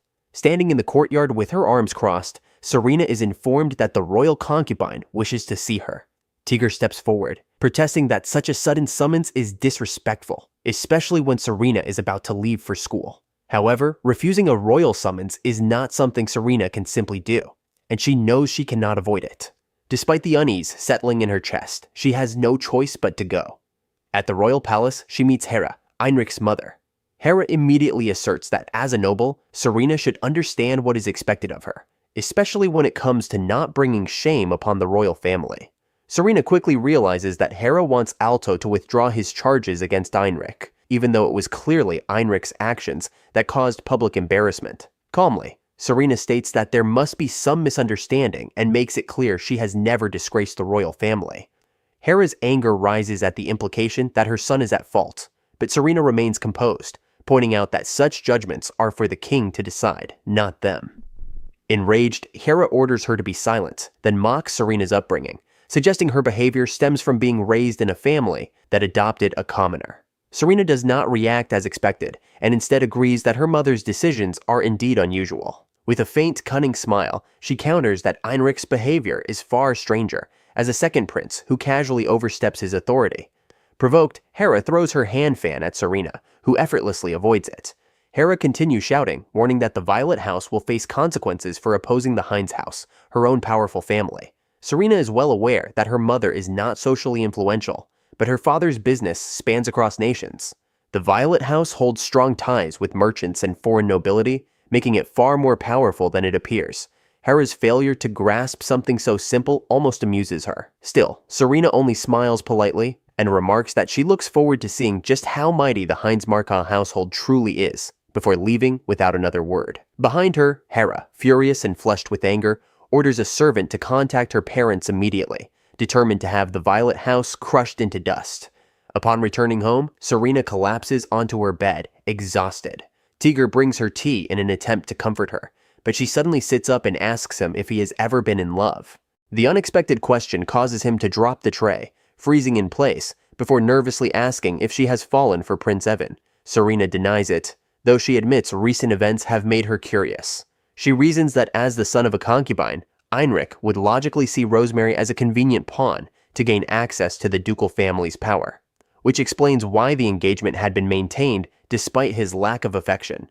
Yet, his sudden decision to annul it over Rosemary bullying Serena feels inconsistent, especially since he has never gone that far for any woman before. Serena begins to consider the possibility that ℕ𝕒 may truly be in love, and if that is the case, she questions whether such sacrifice is necessary, whether love could truly hold more value than the wealth of an entire kingdom. In response, Tigger kneels before her and gently affirms that it can, adding with a soft smile that no amount of riches could ever compare to her worth. The answer catches Serena off guard. She wonders if that means Tigger loves her as well, reflecting on the bond between a person and a loyal guard, something that can grow incredibly strong. She thinks that perhaps one day she might fall in love too and come to understand it. But for now, the idea feels distant and almost amusing. Love is not something she needs to survive. A few days later, while reading the newspaper, Serena comes across news that the distribution of goods to the ancestral lands of the Heinz family has completely stalled. It is clearly maybe Hera's attempt at retaliation against her. Tigger questions whether it is true, but with 𝔸𝕠𝕠 still away, nothing has been confirmed. Suddenly, a knock comes from the window. Serena turns to see 𝔸𝕝 slipping inside with ease. 𝔸𝕝 explains that she has come with an urgent message from Rick and asks if Serena has read the newspaper. She reveals that Hera tried to pressure the Violet House by ordering merchants to cut ties with them. However, the merchants refused, as trust is the foundation of their trade, and even an order from the royal concubine is not enough to make them betray the Violet House. They even warn that if the pressure continues, they will sever ties with the Heinz family instead and correct the situation themselves. Upon hearing this, Hera panics, especially when her own father forces her to give up, knowing they cannot survive without the merchants.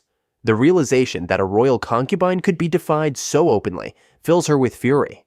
Serena quietly concludes that her assumption was correct. In trying to destroy the Violet House, Hera has only pushed her own family toward ruin. 𝔸𝕝 then delivers the most critical part of Rick's message, unable to pressure the Violet House through her usual methods. Hera has grown desperate and furious. That desperation has driven her to order an assassination on Serena. Rick and 𝔸𝕝 both suspect that the assassin will make their move that very night. That night, Serena and Tigger prepare themselves. Serena cannot understand how Hera could resort to something like this, wondering if the woman truly believes that her death would make the lawsuit disappear. Still, she admits that such behavior is not surprising. Concubines who call themselves chosen elites often eliminate anything that stands in their way, and their vicious way of thinking is no different from those in the underworld. Outside the window, 3 assassins linger in the shadows, whispering among themselves, uneasy about why it takes 3 of them to deal with a single girl. Serena calmly tells Tigger not to intervene, dismissing them as nothing more than small fry. Moments later, the assassins quietly slip in through the window. The first one dies instantly, a blade thrown straight into his head before he can react. The remaining 2 freeze in shock as Serena greets them casually, her lips curling into a faint smile as she bids them farewell in advance. She removes a decorative feather from her hair and flicks it forward, revealing a hidden needle that pierces one of their throats, sending him collapsing to the ground. Without hesitation, she steps forward and slashes the last assassin with precision, the attack deep enough to end his life on the spot. Serena exhales in irritation, mocking Hera's pathetic attempt at assassination as she looks down at the bodies. Mercy has long since left her. She cannot even remember when she first started killing, nor how it once felt. Now, the smell and warmth of blood only leave her numb and faintly uncomfortable at the same time. She assumes it is simply because it has been a while since she last killed. When Tigger asks what should be done with the bodies, Serena walks over and calmly separates their heads, deciding to send them back to their sender as a message to Hera. Not long after, Rick arrives, clicking his tongue in admiration at the scene. Serena hands him the bundled heads, asking him to deliver them, and Rick awkwardly laughs before snapping his fingers. Several figures immediately slip in through the window, moving with remarkable speed. They are known as the Cleaners, specialists who dispose of evidence and erase any trace of bloodshed. Within moments, the room is spotless, as if nothing had ever happened. Rick quickly takes his leave, cheerfully exiting through the window once again. Tigger then approaches with a towel and a change of clothes, asking Serena to sit while he carefully wipes the blood from her skin. As Serena sits on the bed, Tigger gently cleans her, treating her with a care that feels almost fragile. When he finishes, he mentions that he will throw away the cloth, as it has been stained completely red. Serena glances at it and quietly agrees, her thoughts drifting. She reflects that if she had not survived back then, she might have ended up like that discarded rag, something filthy and worthless, thrown away without a second thought. Remembering Tigger's usual smile, she begins to wonder what he would do if she were the one to disappear someday. If he treats her so gently now, would he simply return to his ordinary life without hesitation? The thought leaves a faint discomfort in her chest, and her expression darkens slightly. Tigger immediately notices, startled by the change, and anxiously asks if something is wrong. Serena, however, chooses silence, unwilling to voice what she is feeling. The next morning, at Hera's residence, a servant enters her room and lets out a horrified scream. Hera wakes abruptly, her eyes widening in terror at the sight before her. 3 severed heads, still stained with blood, have been placed on her bed. Her body trembles as she realizes they belong to the very assassins she sent to kill Serena. Confusion overwhelms her. According to her investigation, Serena only had a single servant and no guards. Could Serena have killed them herself? And even if she did, how could she have placed the heads inside her room? The knights rush in at the sound of her scream, while a trembling servant suggests she move to another room. As Hera shifts, one of the heads rolls near her feet, sending a chill through her entire body. Unable to bear it, she decides to bathe immediately. Her body refuses to stop shaking. Only a small part of her was touched by the blood, yet it feels as though she has been completely drenched in it. When a knight cautiously asks if she has any idea how this could have happened, Hera explodes in anger, ordering the heads to be disposed of at once.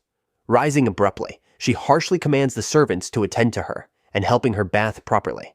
Her fury burns hotter than ever, directed entirely at Serena. She swears to herself that she will never allow that girl to win. In the end, the engagement between Rosemary and Heinrich is officially annulled a month after Serena's meeting with Hera. When 𝔸𝕚𝕠 returns, his fury is directed not only at Heinrich, but also at his mother's actions, to the point that the king himself is forced to bow and apologize publicly. With the matter finally settled, 𝔸𝕚𝕠 appears relieved to leave the engagement behind. However, the consequences are severe. Hera and Heinrich standing within the royal palace drop significantly, and Hera is confined to her room for an indefinite period. Meanwhile, Heinrich is ordered to restore his honor by serving as an ordinary knight. With his belongings packed, he prepares to leave, asking Evan if he has come to mock his foolishness. Evan responds with a serious expression, saying he has no such intention and only came to see him off. Heinrich admits he was joking, but speaks sincerely when he says he will use his time in exile to improve himself, hoping that when he returns, Serena will acknowledge him once more. With that, he departs with a faint smile, while Evan silently watches, his thoughts unreadable. Elsewhere, 𝔸𝕚𝕠 argues with Amaryllis, determined to punish Rosemary for the chaos she caused and for bullying Serena. He gives her a choice, to return to being a commoner or to undergo re-education in a monastery. Both options are harsh, though 𝔸𝕚𝕠 still offers to arrange work and provide a month's living expenses if she chooses to leave as a commoner. To Serena, even this punishment feels too lenient. 𝔸𝕚𝕠 firmly orders Rosemary to make her decision by the next day. The girl breaks down in tears, looking desperately to Amaryllis for help, but her mother can only return a sorrowful gaze before walking away. Rosemary spirals into a tantrum, questioning why 𝔸𝕚𝕠 dislikes her when everyone else finds her lovable and cute, and why neither Heinrich nor her father loves her. Serena frowns, recognizing that the problem lies elsewhere, and even finds Rosemary's confidence almost astonishing. In her frustration, Rosemary lashes out, accusing Serena of being the one loved by everyone. Serena can only admit that she does not understand it herself. Then, more seriously, Serena shares her thoughts. She has seen people adored by the masses, yet ignored by the ones they truly wish to be loved by. No one in the world can be loved by everyone. She tells Rosemary that somewhere out there must be someone who genuinely loves her, and that she should learn to notice that person instead. It does not matter whether they are a noble or a commoner. What matters is understanding what truly deserves her attention. Rosemary is left stunned, memories surfacing of the moment she first met Amaryllis, the warm smile that welcomed her, the kindness that brought her into the Violet House. The memory lingers, and for the first time, she begins to reflect on herself. Not long after, Serena attends the hunting festival with Tigr. She finds it strange that many ladies who are not participating are still present.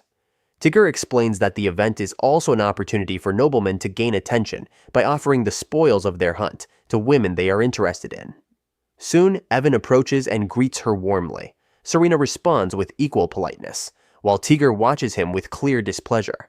Yvonne asks about Rosemary, and Serena explains that she has chosen to go to a monastery, a place known for its strict discipline, where troublesome individuals are sent. Serena quietly thinks that by the time Rosemary returns, it may already be too late for her to marry, as she will remain isolated from the outside world until her education is complete. Evan then shifts the conversation, mentioning the custom of presenting hunting spoils to a woman of interest. Serena, already aware of this, questions why he is telling her.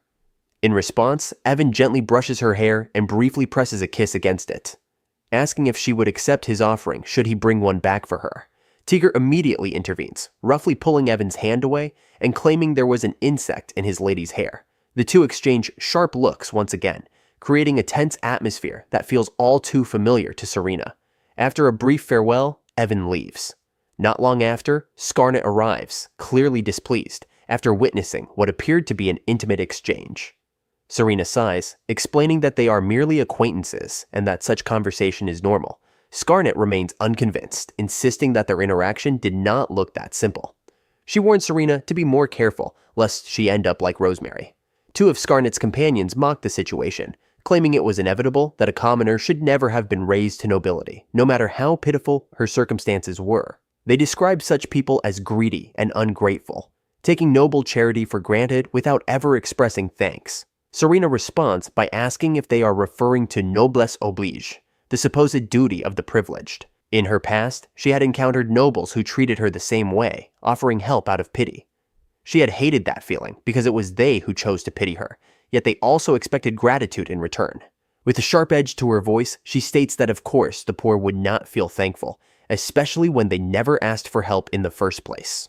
Her emotions slip through, and for a moment, even her killing intent seeps into the air before she steadies herself with a quiet breath. Composing herself, Serena smiles, and adds that if nobles truly wish to help, they should do so for the sake of helping, not for gratitude. Even 𝕠𝕟𝕠𝕠 is momentarily surprised by the shift in her tone. As she speaks, Serena recalls Amaryllis, who helped Rosemary without expecting anything in return. Yet even that kindness has led to the tragedy they now face, leaving Serena to wonder what her mother must be thinking. Suddenly, a scream cuts through the air from the direction of the forest. It comes from the group of women who had been picnicking nearby. Serena catches the faint scent of blood even from a distance. Moments later, women come running back in panic. Their faces pale as they cry out for help. From the forest behind them, monsters emerge in pursuit, towering wolf-like beasts and winged creatures resembling bats. Shock spreads through the crowd as they realize the impossible has happened. A sudden monster wave has appeared in the middle of the festival. Not long before the chaos began, Lady Hera's father handed a whistle to an innocent girl. He claimed it was meant as a signal for a surprise and promised to repay all her debts. Without suspicion, deep within the forest, the desperate girl obeyed. The moment the whistle sounded, it drew monsters from all directions, and she was killed where she stood. Back at the field, Serena and 𝕠𝕟𝕠𝕠 were left stunned. Monsters were never supposed to appear there, yet they came in overwhelming numbers. Serena immediately ordered everyone to run. The guards were too few, fully occupied with evacuating the nobles as panic spread. Elsewhere, Evan was questioned about why he had given his hunting spoils to Serena. The knight who asked was merely curious. Serena was known as Rosemary's older sister, burdened by a terrible reputation. Rumors painted her as an arrogant and wicked woman, the kind Evan would normally avoid. Yet Evan dismissed those claims. From his own encounters, he knew they were false, likely spread by servants. Once he had chosen Serena as an ally, he began investigating her in earnest. What he found only deepened his fascination. She was extraordinary. She had once stabbed a dog without hesitation when it attacked her, and she had threatened a disrespectful knight with a blade. Every report about her stirred his interest further. The first time he visited her home, she had leapt over a wall with effortless grace, landing as though she had descended from the heavens. At times, however, she carried the silent presence of a seasoned assassin, her movements and even her footsteps utterly undetectable. No matter how much he searched, Evan could not uncover what had shaped her into who she was. Before he realized it, he found himself constantly watching her. Even her irritation amused him, and somehow she reminded him of a girl he vaguely remembered from his dreams. The thought embarrassed him, as it felt far too romantic. His thoughts were abruptly cut off when another royal guard shouted that monsters had appeared at the ladies' tea party venue.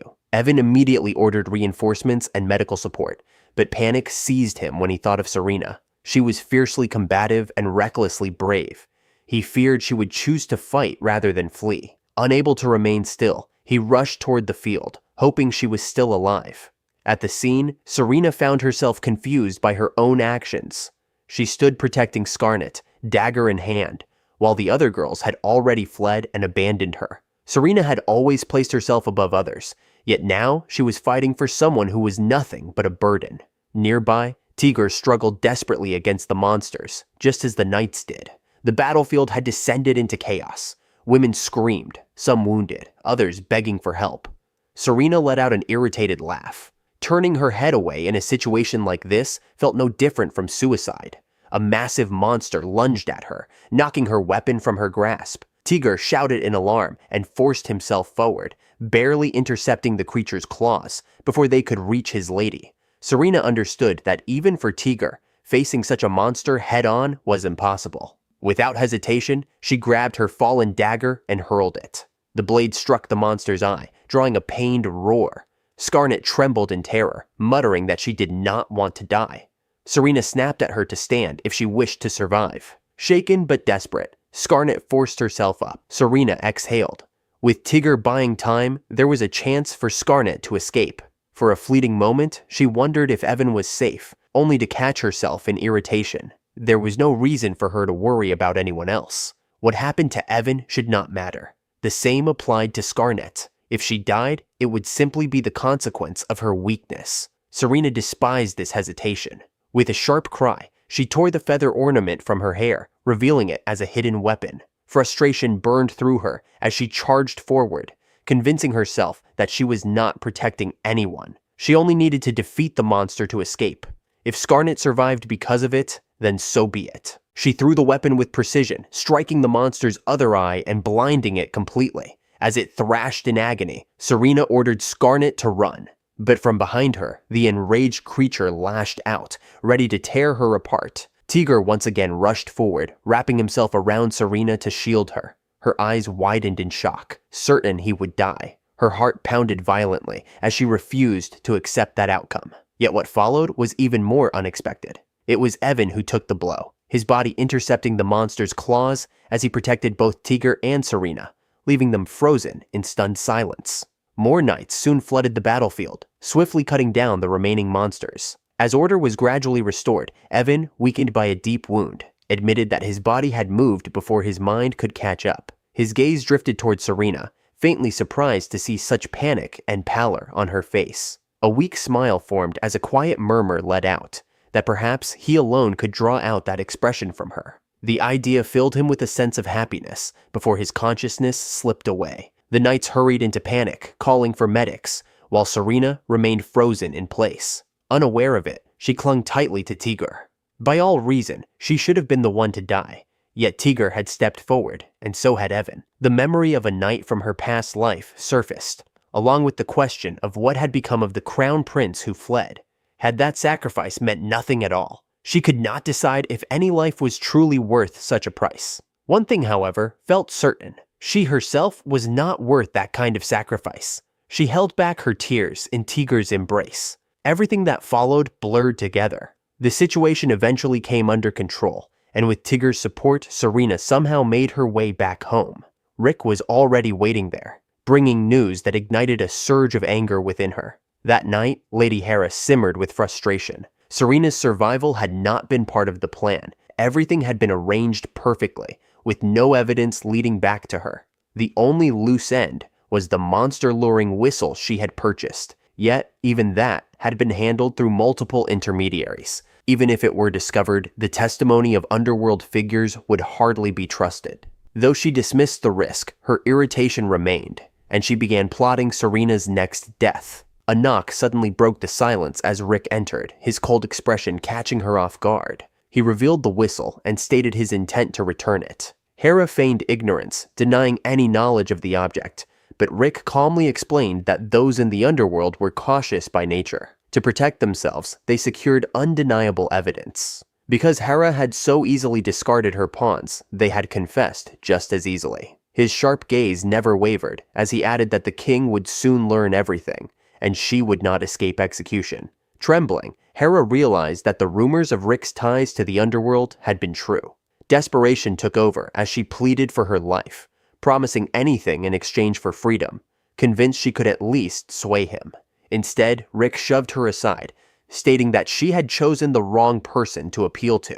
A faint smile appeared as he revealed that someone else wished to see her dead. He stepped aside, and Serena emerged from behind him. Hera staggered back, eyes wide in horror, as she faced the very person she had tried to eliminate. Without hesitation, Serena seized her by the throat, expressing regret for not killing her sooner. She mentioned that Evan remained unconscious, and by her own logic, if the prince were to die, it would simply mean he lacked the strength to survive. Yet, for reasons she could not fully grasp, the sight of Hera now filled her with overwhelming irritation.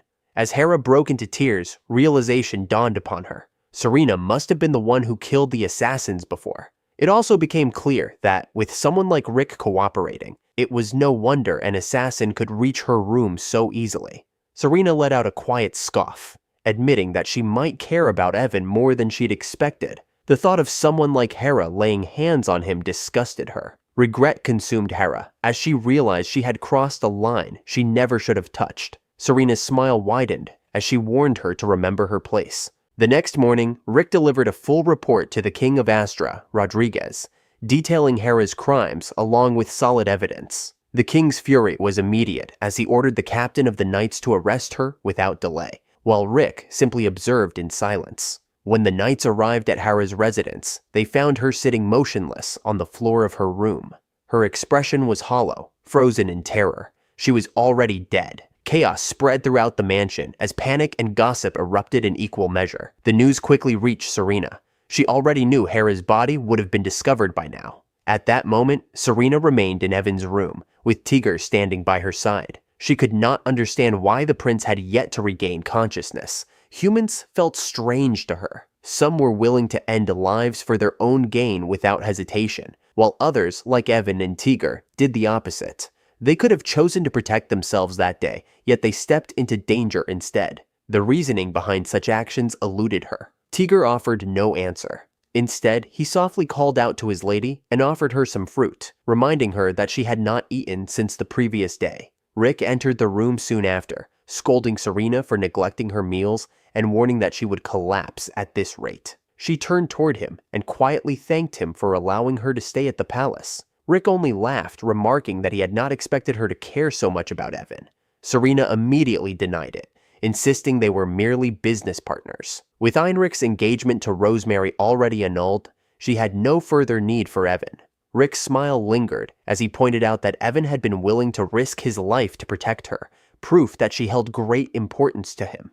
Serena simply frowned, brushing it off by calling Evan an idiot. At that moment, the prince stirred awake. Though still in pain, Evan forced himself upright, a soft smile forming as he took in Serena's unusually gentle expression. Unnoticed by her, tears had begun to fall. Confusion overtook her as she realized what was happening. She had seen tears countless times before, but only from those she had killed. Feeling them herself was something entirely different. Evan let out a quiet breath and questioned why Serena seemed to know only the ugliness of humanity, reminding her that people were also capable of devotion, even to the point of sacrificing themselves. Serena answered in a faint voice, suggesting it might be because she had never been treated with kindness. Evan murmured softly, his gaze fixed on her as he promised to be as kind as she needed. 𝔸𝕟 immediately stepped in, pulling Serena back and rejecting the offer with a sharp glare.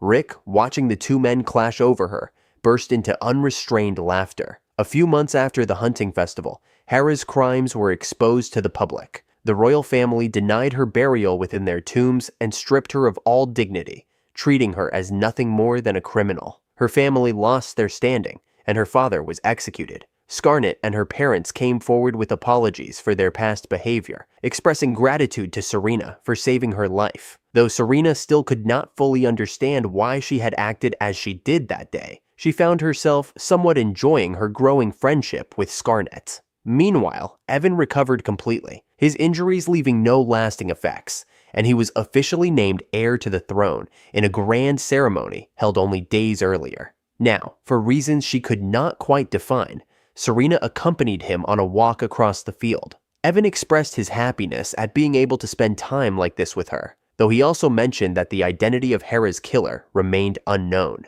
His gaze shifted toward Serena, carrying a weight that was difficult to decipher as he asked why she had gone so far. Caught off guard, Serena admitted that she could not forgive Hera. She did not fully understand it herself, only that she had been consumed by anger. With a faint smile, she added that it seemed she had grown to like him.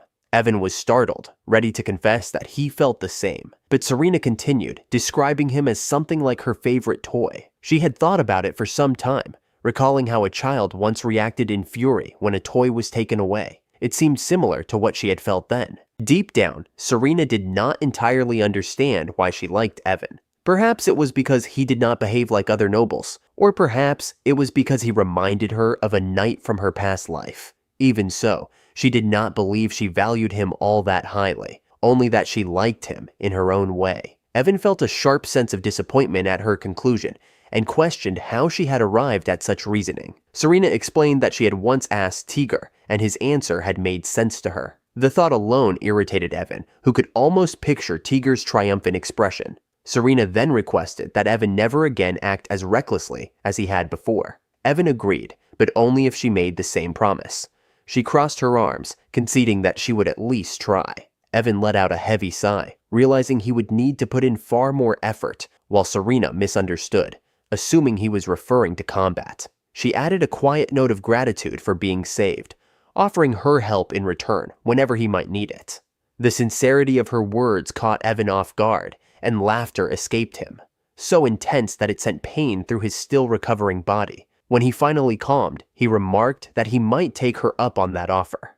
Leaning forward, he moved as if to kiss her forehead, only to be abruptly stopped by Tigger, who claimed a poisonous insect had approached. Evan was left in stunned disbelief at the perfect timing. Pulling Tigger aside, he demanded in a hushed voice what exactly he had been telling Serena all this time. Tigger feigned ignorance, offering only a sly smile as he replied that he had simply given her advice, as was his duty to protect her. Though irritation burned within him, Evan maintained a polite smile, which Tigger returned just as pleasantly, their mutual hostility unmistakable beneath the surface. Serena, puzzled, asked what they had been whispering about. Both men answered at once that it was nothing worth her concern. Though her curiosity lingered, it was overshadowed by frustration. One was her loyal dog, the other her favored toy, yet she still could not understand what was happening between them. In the end, she gave up trying and remarked that it was nice to see the two of them getting along, a statement that both Evan and Tigger immediately denied. Back at the mansion, 𝔸𝕠 received a formal proposal for an engagement between his daughter Serena and Prince Evan. Maybe they were reaching out again, drawn by his family's wealth and influence. 𝔸𝕠 could not deny that Serena and Evan seemed to get along well enough, and the prince carried himself with a sincerity that made him easy to trust. There was no real reason to oppose the match. Still, he also knew Serena showed no sign of romance affection, and he don't want to forcing the matter. In the end, he set the letter aside, deciding the choice would belong to his daughter. To him, there was no real downside to an engagement with Prince Evan, yet he also found himself curious about Tigger, the young man rumored to be talented and sharp. If someone like that managed to capture Serena's interest instead, 𝔸𝕠 would not stand in the way. Status might become an issue, but he had no intention of letting his daughter be completely confined by it. His secretary admired the thought, though that moment of calm did not last. A second letter arrived from the royal palace, and as 𝔸𝕠 read it, his expression tightened with concern. The message revealed that the infamous troubled siblings from the kingdom of Reinberg would soon pay them a visit, and Serena herself had been assigned as their guide and caretaker. Serena's reaction was immediate and sharp. She protested the decision, but 𝔸𝕠 made it clear this was an order from the royal family. If anything, this could be an opportunity to support Prince Evan and build connections with Reinberg. To Serena, that argument meant nothing. She dismissed it outright, her frustration rising as she pointed out the truth about their guests. Of the three visitors, only Prince Shagard held legitimate royal status. The other two, Ismail and Aisha, were merely the children of a concubine, unrecognized by the court and dismissed by most as insignificant.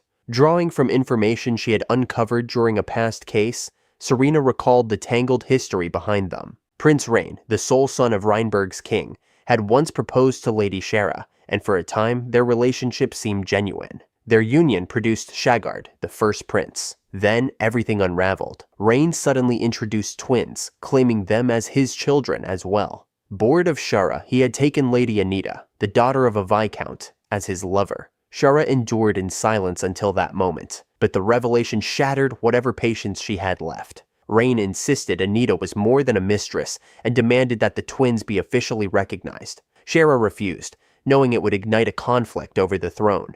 Rain brushed aside her concerns with cold indifference, even casting doubt on Shagard's legitimacy, claiming the child did not resemble him. Shara argued that the boy simply took after her, but Anita mocked her instead, twisting the accusation into a scandal of her own. The humiliation broke Shara completely. She fell into despair and abandoned the palace, leaving behind her 6-year-old son. With 𝔸𝕟 gone, Reign brought Anita and the twins into the palace and treated them as if they were true royalty, all while King Racine was away on an expedition. When the king finally returned, his fury shook the court. Reign was stripped of his position as heir, punished for undermining his lawful wife, and for casting baseless accusations against her. The backlash from 𝔸𝕟's family had already been severe, and Racine knew it was justified. Within the heavily guarded palace, the idea of 𝔸𝕟 committing an affair was absurd, something Reign should have understood. The king then summoned 𝔸𝕟. The boy approached in silence, small and uncertain, and in front of everyone, Racine presented him with a jeweled brooch. The room fell into stunned quiet. The brooch was a national treasure, passed down through generations of kings. Its ruby centerpiece symbolized protection from danger and the promise of victory. By placing it in 𝔸𝕟's hands, Racine made his stance unmistakably clear. The boy was the sole successor to the throne. Anita protested immediately, demanding recognition for her children, while the twins looked on with quiet disappointment. Racine could not bring himself to order their deaths, so he allowed them to remain in the palace under watch, ensuring they would never become a threat to the kingdom. Having long known this story, Serena could only roll her eyes at the decision. To her, it was foolish to keep illegitimate children out of pity, especially when they carried the potential to disrupt the royal line. The thought of being assigned to care for them only deepened her irritation. 𝔸𝕠 acknowledged her point, but reminded her that judgment should not come before meeting them. Circumstances could change at any moment, especially if anything were to happen to Prince 𝔸𝕟. Even so, one question remained unanswered. While both kingdoms had agreed to the visit, no one could explain why the twins were included. Serena let out a quiet sigh, knowing she had no choice but to accept the role. Even so, Serena pressed her father, questioning why the responsibility had to fall on her when there were countless other nobles who could take the role. 𝔸𝕠 answered calmly, laying out 2 reasons. First, their family stood apart from the shifting factions within the court. Even though Heinrich's faction had collapsed, that did not mean harmony had followed. Many nobles were still scrambling to win Prince Evan's favor, stirring conflict in the process. Their family, however, remained neutral, one of the few the royal family could still trust. Reinberg was no different. On the surface it appeared stable, but beneath that calm, power struggles continued to churn. The next king might already be decided, yet that did not stop the tension behind the scenes. If their visitors were to grow close to the wrong noble house, Astra could easily be dragged into foreign conflict. Refusing the visit was not an option due to their alliance, leaving them with a little room to maneuver. Serena could not help but wonder if this was a desperate attempt by King Racine to remove the twins from his own court, and whether any proper agreement had even been reached with King Rodriguez. 𝔸𝕠 then revealed his second reason. He trusted Serena herself. If anything went wrong, she would be able to handle it. She was sharp, capable, and far more skilled in combat than most nobles. After hearing of her actions during the hunting festival from Skarnet, his confidence had only grown. Serena stayed silent, puzzled that her father never questioned where she had learned to fight, eventually deciding he simply did not care enough to ask. Still, she questioned why they were even preparing for a possible combat situation, only to be told it was nothing more than precaution. 𝔸𝕠 also instructed Tigger to accompany Serena to school. Normally such a thing would not be allowed, but these were exceptional circumstances. Tigger welcomed the decision, relieved he no longer needed to hide his presence. On the day the exchange students were set to arrive, Serena, Tigger, and Evan gathered for a meeting an hour before their guest's arrival. Evan explained that something about the visit felt off. The king of Reinberg clearly had hidden intentions. Aside from 𝔸𝕟, none of the visitors were recognized as royalty, yet the twins still carried royal blood. If 𝔸𝕟 were to die, the throne would likely pass to distant relatives, and there had already been multiple attempts on his life.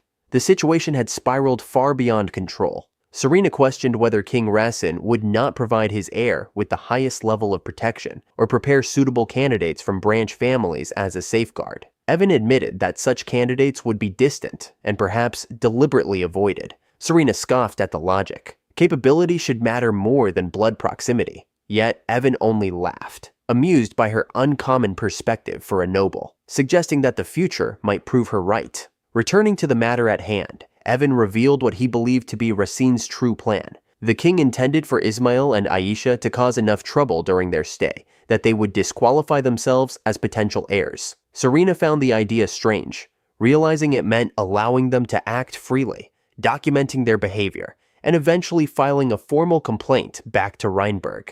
Evan confirmed it. The twins would likely behave as though they owned the place, which outside their own kingdom would be a serious offense. Such actions would give Raisin the justification he needed to strip them of any claim. Serena considered it, then pointed out that eliminating them outright would be simpler and safer. Evan dismissed that notion.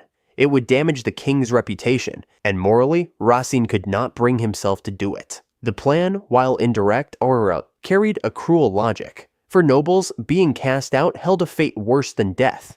In essence, Racine sought to destroy them without bearing the guilt, a method Serena found deeply hypocritical and, in many ways, worse. Evan merely remarked that most people operated like that. He added that Serena and 𝔸𝕟 would also serve as Shagard's guards. Serena objected immediately, arguing it was not a role for a noble lady, but Evan countered that she was far from ordinary. In the end, both she and 𝔸𝕟 had no choice but to accept the burden. An hour later, they stood ready to welcome their guests. Serena introduced herself with practiced elegance, presenting 𝔸𝕟 as her attendant. Ismail responded with a polite smile, introducing both himself and his younger sister. The exchange unsettled Serena and Evan almost instantly. By noble etiquette, introductions should follow rank. Yet Shagard, the highest among them, was ignored. Ismail stepped forward as if he were the leader, and neither the servants nor the knights accompanying them showed any sign of concern. From their behavior, Serena quickly realized the problem extended beyond the twins to their entire entourage.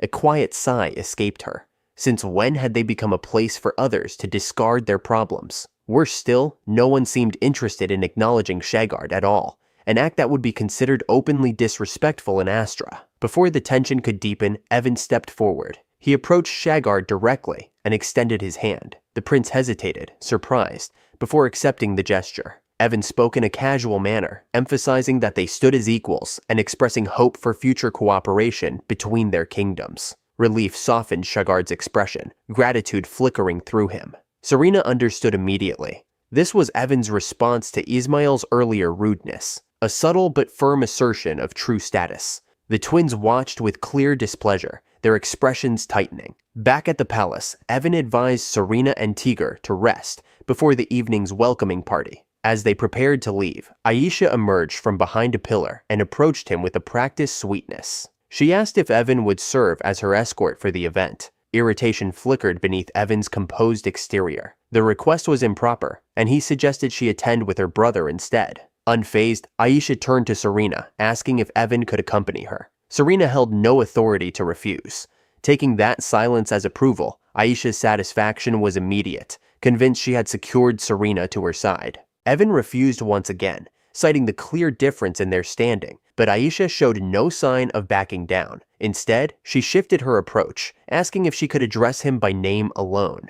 His patience wore thin. He reminded her that his position as royalty could not be ignored, and that maintaining distance was necessary to avoid any misunderstanding. Just as Serena assumed the matter was finally settled, Aisha brightened and proposed a tea party as a way to get to know each other. The persistence was undeniable. Evan could not continue rejecting every request during an official visit, and with visible reluctance, he agreed. Serena immediately decided to slip away from the situation, but Evan caught her by the shoulder, his grip firm, his composure cracking just enough to reveal a hint of desperation. He clearly had no intention of facing people like them alone, and expected Serena, of all people, to handle such personalities with ease. Considering her past actions to Rosemary, the reasoning was not entirely unfounded. In the end, she relented. 𝔸𝕟 quietly suggested a more practical approach, allowing the twins to cause problems freely so that a formal report could be made to send them back. Unseen by them, Aisha observed from a distance, watching closely even without hearing their discussion. The tea party began soon after. Ismail opened with an apology, attributing his sister's behavior to selfishness, though the gesture felt more like formality than sincerity. Aisha stayed close to Evan, clinging to him with deliberate familiarity, while Ismail took a seat beside Serena and spoke endlessly, filling the air with idle conversation. Prince Shagard was nowhere to be seen, and given how he had been treated earlier, his absence came as no surprise. 𝔸𝕝𝕦𝕠𝕠 soon shifted the topic, noting how close Serena and Evan appeared, then bluntly asked if an engagement was being considered.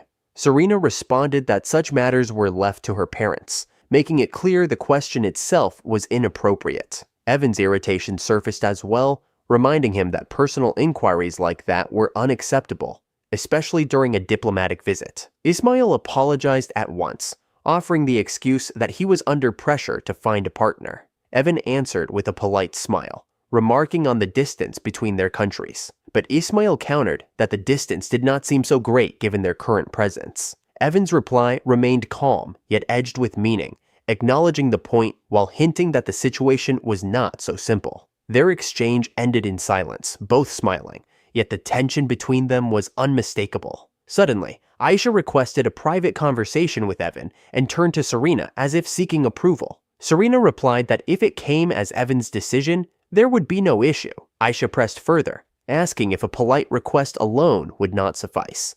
Serena's answer was sharp beneath its composed tone. Aisha, as the daughter of a viscount, could not expect such compliance from the heir of a ducal house. With a faint smile, she advised Aisha to consider her position before attempting to give orders. Aisha responded with equal sweetness, offering thanks, yet the air between them grew just as tense as that between Evan and Ismail. After the gathering ended, Ismail questioned whether his sister had been too forceful. Aisha dismissed the concern without hesitation. Their time was limited, and she was confident Astra would never assign someone incapable of handling a little pressure, as long as it stayed within bounds. What mattered was understanding the kind of man Evan truly was. His refusal to escort her had been expected, but his acceptance of the tea party counted as progress. Even so, she admitted he was not easy to deal with. Her attempts to sway him through charm had produced no effect, and Serena's closeness to him posed another obstacle. Removing that presence became her next objective, though something about Serena felt unsettling in a way she could not yet define.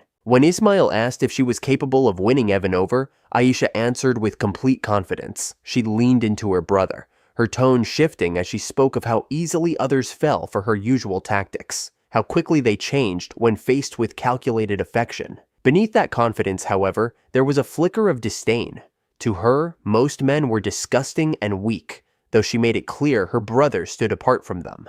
Their ambition was high. Aisha would marry Evan and rise as the next queen of Astra, while Ismail would claim the throne of Reinberg. Together, they would prove their worth and silence those who dismissed them as nothing more than unwanted remnants of the royal line. Clutching the matching earrings her brother had given her, Aisha swore that one day they would stand above everyone who had looked down on them. The two leaned their foreheads together in quiet resolve, certain that in the end, victory would be theirs.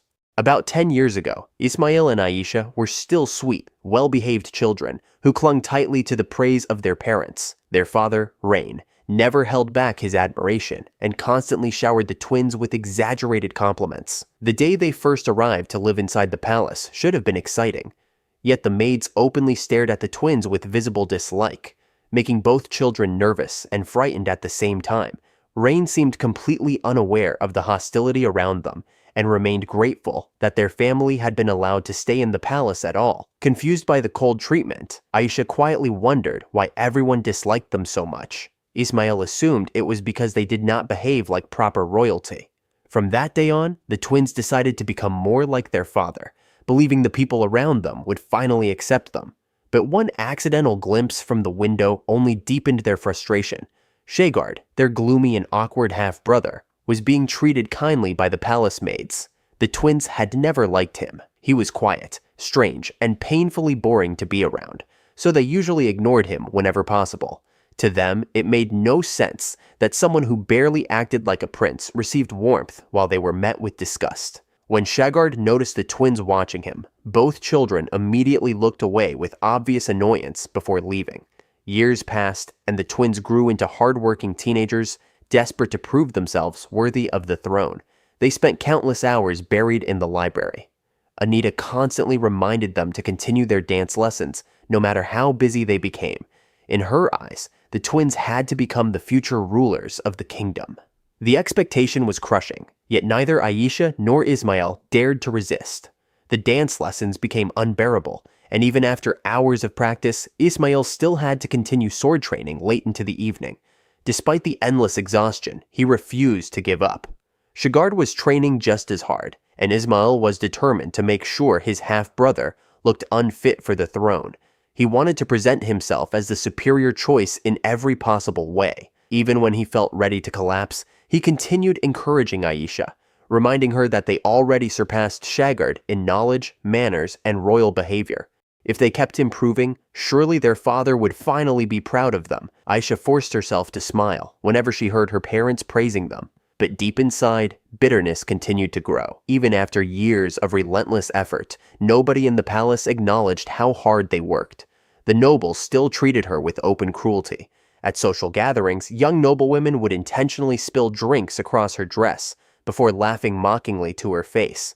Aisha endured every insult with clenched fists and a polished smile. Rather than lose control, she struck back with elegant cruelty, calling the girls uncultured and poorly educated. She proudly mentioned that her father had hired the finest instructors in the kingdom, which was why she carried herself far better than they ever could.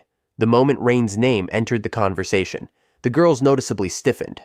Aisha continued with a sharper smile, sarcastically suggesting that her instructors could easily turn those noble girls into proper ladies if given enough time. Her words left the girls humiliated and speechless before they eventually stormed away in embarrassment. Watching them leave only made Aisha sneer in disgust at their stupidity. Not long afterward, a young nobleman approached her and politely asked if she was all right. He offered to accompany her while she cleaned the tea stains from her clothes, but his kindness quickly turned uncomfortable. Without hesitation, the man wrapped an arm around Aisha's waist as if he had every right to touch her. Disgust immediately washed over her. She shoved him away harshly before hurrying off, sick of the way noblemen constantly treated her body like something they could claim whenever they pleased. Ever since childhood, they had all behaved exactly the same. In that moment, all she wanted was to escape and run to her brother. Instead, while overwhelmed and upset, she accidentally collided with 𝔸𝕟𝕤. The sight of him only worsened her mood. Why was someone as gloomy and awkward as him invited to such a prestigious tea party in the first place? With an irritated sigh, Aisha convinced herself it had to be because of his status alone. Surely nobody genuinely enjoyed being around someone so pathetic and socially useless. She wanted to leave immediately, but before walking away, she decided to wound him first. With cruel satisfaction, Aisha coldly remarked that she finally understood why 𝔸𝕟𝕤 had abandoned her own child. As a woman herself, she claimed she would never want a son as unlovable as 𝔸𝕟𝕤. The words struck him instantly. The pain on the prince's face was obvious, his shocked expression frozen in place. Seeing that reaction fascinated Aisha. It felt like discovering the perfect weakness to exploit later. She continued mercilessly, mocking the possibility that 𝔸𝕟𝕤 was probably dying somewhere alone and miserable. Then, she twisted the knife even deeper, blaming 𝔸𝕟𝕤 for driving his own mother away from the palace and ruining her happiness. Everything would have been better if 𝔸𝕟𝕤 had never been born at all. The words clearly devastated him. Yet, just like always, 𝔸𝕟𝕤 stood there silently. For Aisha, that silence was deeply satisfying. Her mood improved so fast. By the time Aisha returned to the palace, she spotted Ismail. She ran straight into her brother's arms, laughing happily. Ismail immediately noticed the stains covering her dress and frowned in concern, gently telling her to change clothes before meeting him again in his room. After changing into a fresh gown, Aisha eagerly asked what kind of gift her brother had prepared for her this time. Ismail quietly opened a small box, revealing a pair of elegant cross-shaped earrings with deep blue lapis lazuli gemstones embedded at their centers. As he carefully put one on himself, he explained that the gem was believed to bring happiness to those who endured hardship and survived difficult times. Then, with gentleness, he fastened the other earring onto Aisha's ear. Now they wore matching earrings. Ismail smiled warmly and said that no matter what fate awaited them in the future, they would overcome it together and eventually find happiness side by side. The gift deeply moved Aisha. She tightly held her brother's hand, her eyes filled with renewed hope and certainty. Neither of the twins could accept the fact that despite carrying royal blood, Racine had chosen 𝔸𝕟𝕤 instead of them. Still, the king was already growing old. Once he died, their father's support would likely be enough to place them on the throne. They only needed a little more time, a little more influence, a little more support, before the happiness they dreamed of finally became reality. Back in the present, the welcoming party continued into the evening. In the end, Ismail became Aisha's escort instead of Evan, as originally planned. This time, they could not afford to appear overly aggressive. They had to cooperate with Evan carefully and avoid giving anyone a reason to complain. Ismail laughed softly while taking his sister's hand, and together the twins stepped onto the dance floor. Their performance immediately drew attention. The two moved gracefully across the ballroom with elegant precision. Aisha intentionally wore a gown that revealed more skin than usual, fully aware of how easily noblemen could be tempted. Since childhood, she had mastered the art of attracting attention and making men lose focus around her. She occasionally glanced toward the watching nobles with faint, teasing smiles, secretly amused by the way some of them became visibly flustered under her gaze. Ismail lightly teased her for acting that way around him, but the playful mood quickly faded once they agreed it was time to begin their real objective. The twins separated and blended into different parts of the ballroom. During the dance earlier, Aisha had already selected several possible targets. She planned to approach lower-ranking nobles first and use them to carefully judge the reactions of the higher-ranking aristocrats. Even so, she understood she needed to move cautiously. Inside the palace, Ismail was the only ally she could truly trust, especially when they still lacked enough influence over the most powerful noble families. Soon, Aisha focused on one particular man she intended to lure in. Her original plan was simple. She would pretend to be slightly drunk while lingering near the ballroom wall, creating the perfect opportunity for him to approach her first. While reaching for a drink, she secretly felt irritated by the entire act she was forcing herself to perform. Before she could even touch the glass, however, Serena suddenly stopped her. She calmly reminded that the drink contained alcohol rather than juice. Aisha froze in surprise, though inwardly she was more annoyed than shocked. Her plan had been interrupted before it could even begin. Still, she forced herself to smile politely and thanked Serena for the warning. Serena simply replied that it was her duty before quietly walking away. Aisha narrowed her eyes in irritation as she watched her leave. Serena, the heir of the Violet ducal house, probably lived a life completely opposite from hers. A life free from suffocating judgment and endless fingers pointed at her existence. Under her breath, Aisha quietly wondered if Serena secretly hated her too. Most high-ranking nobles despised people with backgrounds like hers. After all, perhaps Serena was no different from the others and merely pretended to be polite. Ironically, even without pretending to be drunk, the man Aisha originally targeted still approached her anyway, awkward and visibly nervous. The sight almost made her smile. Some foolish man had walked directly into her trap without realizing it. Aisha felt no guilt whatsoever. In her eyes, men like him only approached women for temporary pleasure before abandoning them the moment things became inconvenient. That was all noblemen ever were to her, pathetic creatures driven by selfish desire.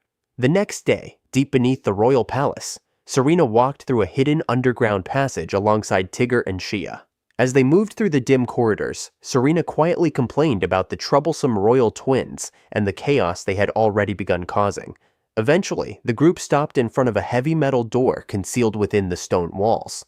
Behind it lay a secret laboratory where Rick had been obsessively working on a strange prototype before anyone could even open the door properly. A loud explosion suddenly shook the room from inside. Shia immediately panicked and rushed the door open to check on him. Inside the smoke-filled laboratory, Rick sat on the floor, rubbing the back of his head, while surrounded by the overwhelming smell of gunpowder.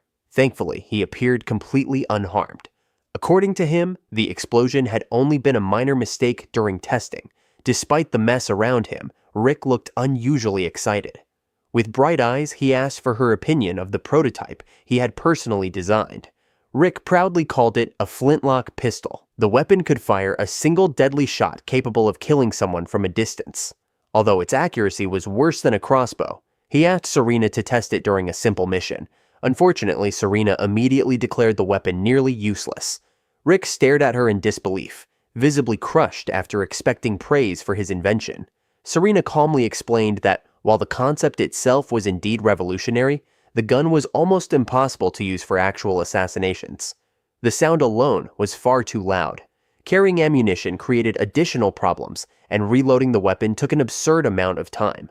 On top of that, The smoke and the unmistakable smell of gunpowder made stealth completely impossible. Rather than becoming discouraged, Rick eagerly nodded at every criticism. Already thinking of ways to improve the design even further, Serena quietly leaned toward 𝔸𝕝 and whispered that Rick honestly seemed more suited to becoming a blacksmith than a guild master. The man truly excelled at inventing bizarre things. Then, Serena returned to the real topic and asked whether Rick had gathered any useful information regarding the twins. Rick immediately grinned. According to him, the current situation surrounding the siblings was actually pretty amusing, despite being the children of a viscount and possessing royal blood. Their social position was terrible. Legally, almost nobody wanted to marry them. That alone made it nearly impossible for the twins to marry upward within their homeland's noble society. Rick suspected that was the real reason they had come to Astra in the first place. Serena's expression darkened as she slowly understood what he meant. Rick's smile only widened further. In his opinion, the twins were obviously searching for high-ranking nobles to marry. At least, that was his assumption for now. A cold feeling crawled down Serena's spine. Did that mean she and Evan were possible targets? Rick laughed and casually confirmed that they were practically the easiest targets available. Afterward, he handed Serena another item she had ordered some time ago. It was an elegant folding fan with a dark design, decorated beautifully with butterflies and flowers painting. Tigger stared at it in confusion, unable to understand why Serena would need something so ordinary. Serena simply smiled. The fan was actually a weapon. Though elegant in appearance, it had been constructed entirely from steel. The edges were intentionally blunt, turning it into a non-lethal weapon she could easily carry into official gatherings and noble events without suspicion. Tigger realized that Serena always carried some form of weapon with her, but a non-lethal one felt unusually merciful for someone like her. Serena only gave a meaningful smile and casually remarked that it would be troublesome if she accidentally killed the twins later. Tigger, Rick, and 𝔸𝕝 all fell silent for a moment. Still, none of them were particularly surprised by her personality anymore. Serena admitted she lacked proper training in non-lethal combat, though she was confident she could at least knock someone unconscious if necessary. Rick then enthusiastically added that once the next version of the gun was complete, he wanted Serena to test it again. For a brief moment, Serena found herself remembering her previous life. Back then, she had died after attempting to kill a crown prince. Now, in this new life, she somehow ended up protecting another prince instead. Quietly, Tigger watched her from the side. Serena noticed the stare and turned toward him with mild curiosity, asking if something was wrong. Tigger immediately looked away and calmly claimed it was nothing.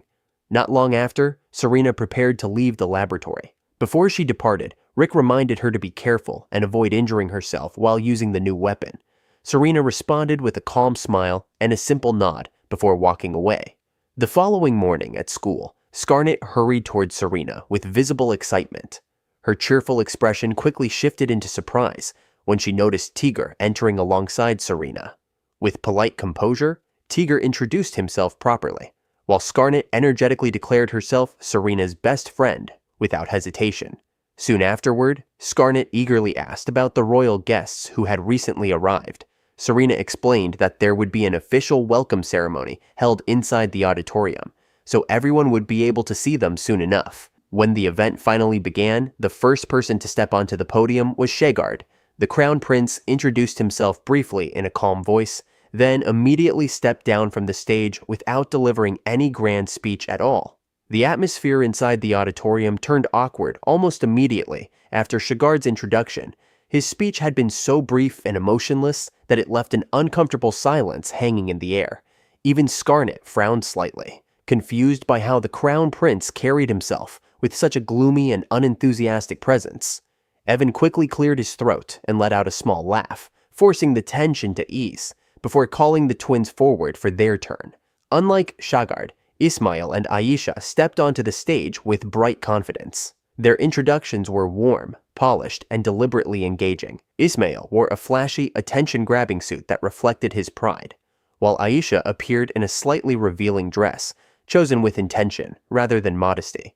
Serena and Tigger both watched with irritated surprise, unable to believe how easily the twins shifted from their earlier behavior to such convincing charm. Ismail even delivered a short speech about their royal blood and expressed his desire to learn more about Astra. Evan shot him a sharp glance, clearly annoyed by Ismail casually claiming royal status. Then Aisha stepped forward. With a soft, captivating smile, she spoke about wanting to experience many enjoyable things at the academy. The reaction was immediate. Most of the noblemen in the audience were visibly drawn to her presence. Serena quickly realized that even if their status had initially been ignored, the twins' appearance alone was enough to shift attention in their favor. Skarnet commented that both of them looked extremely flashy. Serena responded flatly that she had already informed them there was no dress code, though she expected them to choose something more practical instead of outfits suited for a ballroom. Skarnet and Tigger froze at her blunt explanation. After a moment of stunned silence, Skarnet hesitantly asked about Serena's own clothing choices. Serena replied simply that she preferred simple designs, easy movement, and dark plain colors that she personally liked. The two of them stared at her in disbelief. Tigger leaned towards Skarnet and whispered that their lady seemed completely oblivious to her own appeal. Skarnet quietly sympathized with him, as if realizing how difficult that situation must be. Later, Evan held a private meeting to discuss the situation. He began by stating that the twins were clearly attempting to build a network of allies within Astra. The higher-ranking nobles were keeping their distance for now due to political caution, but lower-ranking nobles were already actively trying to approach them. Tigger questioned whether those lower-ranked nobles truly believed they would benefit from such actions. Evan explained that many of them lacked proper information about Reinberg and were not deeply involved in political matters. The gap in knowledge between noble ranks was one of Astra's major weaknesses. Serena questioned why they would approach this situation without proper judgment, though she acknowledged that not all lower-ranking nobles were necessarily acting with good intentions. Tigger quietly leaned toward her and summarized that anyone approaching the twins was likely an idiot unable to read the room. Serena whispered back, half serious, asking whether she should simply add them to a list of people who might be dealt with through sudden accidents later. Before Evan could asking, Tigger quickly changed the topic and mentioned that 𝔸𝕟𝕠𝕠 seemed intent on staying unnoticed. Evan's expression darkened slightly. That was not good. The position of Crown Prince was far from stable, and he needed connections to secure both his status and safety. Yet 𝔸𝕟𝕠 appeared completely uninterested in building any kind of support. Serena silently agreed with the observation, but chose not to involve herself further. In her mind, as long as the mission was completed, everything else was irrelevant. Later that afternoon, Serena waited outside to escort 𝔸𝕟𝕠 back to the palace. In a crowded space filled with nobles and students, the prince was almost impossible to notice. Serena felt a growing irritation at the lack of protection surrounding a crown prince, especially compared to the twins who constantly drew attention wherever they went. Not long after, Tigger arrived with 𝔸𝕟𝕠. Serena felt a small sense of relief that he had been found safely. However, her expression hardened when she noticed a faint bruise on his cheek. She asked what had happened, but 𝔸𝕟𝕠 only replied that he had simply fallen and that no one else was involved, urging them to return to the palace quickly. Serena did not believe him. She turned to Tigger and asked directly what had occurred. Tigger explained that he had seen 𝔸𝕟𝕠 exit the bathroom, together with Ismail, already looking injured at that time. That was likely when something had happened. Serena clicked her tongue. Placing her hands on her hips, she instructed Tigger to keep an eye on the twins while she personally monitored 𝔸𝕟𝕠 from the shadows moving forward. The next morning, before class began, Serena walked through the corridor with Skarnet when Aisha suddenly greeted her in a bright, friendly tone. Behind Aisha stood several lower-ranking nobles. Serena immediately responded coldly, questioning why Aisha addressed her without any honorific. It was disrespectful. Aisha only smiled and replied that it should be fine, since she had heard Serena did not have many friends. With that same pleasant expression, she offered to become friends with her. Serena had to suppress a strong urge to kill her on the spot. She refused firmly, stating there was no benefit in such a connection. Aisha let out a soft sigh and called Serena an idiot. Skarnet reacted in protest, but Serena raised a hand to stop her. Aisha continued smoothly, saying that befriending her, a member of royalty, would be quite beneficial. The lower-ranking nobles behind her quickly supported her words. Serena silently observed how effectively Aisha could gather allies, though with closer inspection, it was obvious to her that it was all a carefully built facade. The men around her were simply too easy to manipulate. From her past life, Serena was familiar with honey trap assassins and similar tactics. What Aisha was doing felt no different. The nobles surrounding her were nothing more than tools. With a faint, almost careless smile, Serena told them they should use their brains more often, unless they wanted something unfortunate to happen to them in the future. Her words made several of them visibly uneasy. Aisha quickly stepped forward and asked Serena not to scare her friends. Serena rolled her eyes. Aisha was clearly acting like a noble lady protecting her followers. In another situation, she might have even considered recruiting her for guild. Instead, Serena calmly warned her to be careful with her tone, reminding her that a viscount's rank was still below a duke's. Aisha responded with a wounded expression, though it was obvious she was only pretending. The two of them smiled at each other, both carrying a quiet, lethal hostility beneath the surface. Before the situation escalated further, Ismail suddenly appeared, running toward Serena. He apologized on behalf of his sister and politely asked for understanding, maintaining a calm smile while subtly signaling that things should not be allowed to grow worse. Serena relented. Ismail then insisted on treating her to a meal as compensation, repeatedly pushing the idea even after she refused. From above, hidden within the ceiling, 𝕠𝕠𝕠 watched silently, his killing intent completely unmasked behind Ismail. Evan also stood with a similarly heavy aura. For the first time, Serena felt slightly cornered. She personally wanted to deal with Ismail for grabbing her hand so casually, yet the presence of the two men made the situation far more complicated. After that incident, Aisha increasingly began speaking with Evan, while Ismail continuously tried to draw Serena's attention, even managing to build social connections through his polished appearance and charm. Serena and 𝕠𝕠𝕠 observed how Aisha had already gathered several noble ladies into her circle, effectively forming something like a fan group around her. It was clear she understood how to manipulate attention and make herself difficult to approach. Serena could not understand why Aisha kept targeting her specifically. 𝕠𝕠𝕠 suggested that since Aisha had failed to influence Evan directly, she was now attempting to undermine Serena instead. Soon after, Skarnet approached again with her usual cheerful energy and invited Serena to walk with her. 𝕠𝕠𝕠 quietly laughed to himself, relieved that Serena at least had one genuine friend at school. Skarnet then asked why 𝕠𝕠𝕠 was not joining them. He explained that he was assigned to monitor 𝔸𝕟𝕠 instead. As they passed the training field, they witnessed 𝔸𝕟𝕠. To their shock, Ismail suddenly kicked him hard in the stomach. Skarnet gasped and tried to intervene, but Serena stopped her. 𝕠𝕠𝕠 emerged from his position and stated bluntly that Ismail only revealed his true nature when he believed no one important was watching. Serena decided she would step in only if 𝔸𝕟𝕠 was in real danger. However, the prince did not resist at all, simply taking every blow in silence like a puppet with its strings cut. Meanwhile, Ismail grew increasingly arrogant, showing off in front of the lower-ranking nobles who followed him. It was a clear reminder that even royalty could be bullied if they appeared weak enough. Serena frowned in irritation. After Ismail finally left, Skarnet turned to Serena and asked why she had done nothing. Serena replied flatly that it was not their concern. Staying out of it was not a problem. More importantly, there was no reason for her to risk getting involved in a fight that had nothing to do with her. Nobles normally did not act like heroes anyway. Skarnet looked confused and then muttered that she should not be speaking, as if she herself was not a noble. With a late realization, what Serena said was simply based on her previous life, Skarnet responded that Serena's words were not entirely wrong, yet that did not mean things had to be that way. At least from Skarnet's perspective, and from what Serena had once taught her, there had always been another way. She recalled the hunting festival, when Serena had saved her despite everything she had done in the past. Serena quickly denied it, insisting she had only been eliminating a threat, and that saving her had been nothing more than coincidence. Skarnet, still uncertain but growing more confident in her thoughts, asked whether Serena might actually be a 𝕸𝕠𝕠𝕠.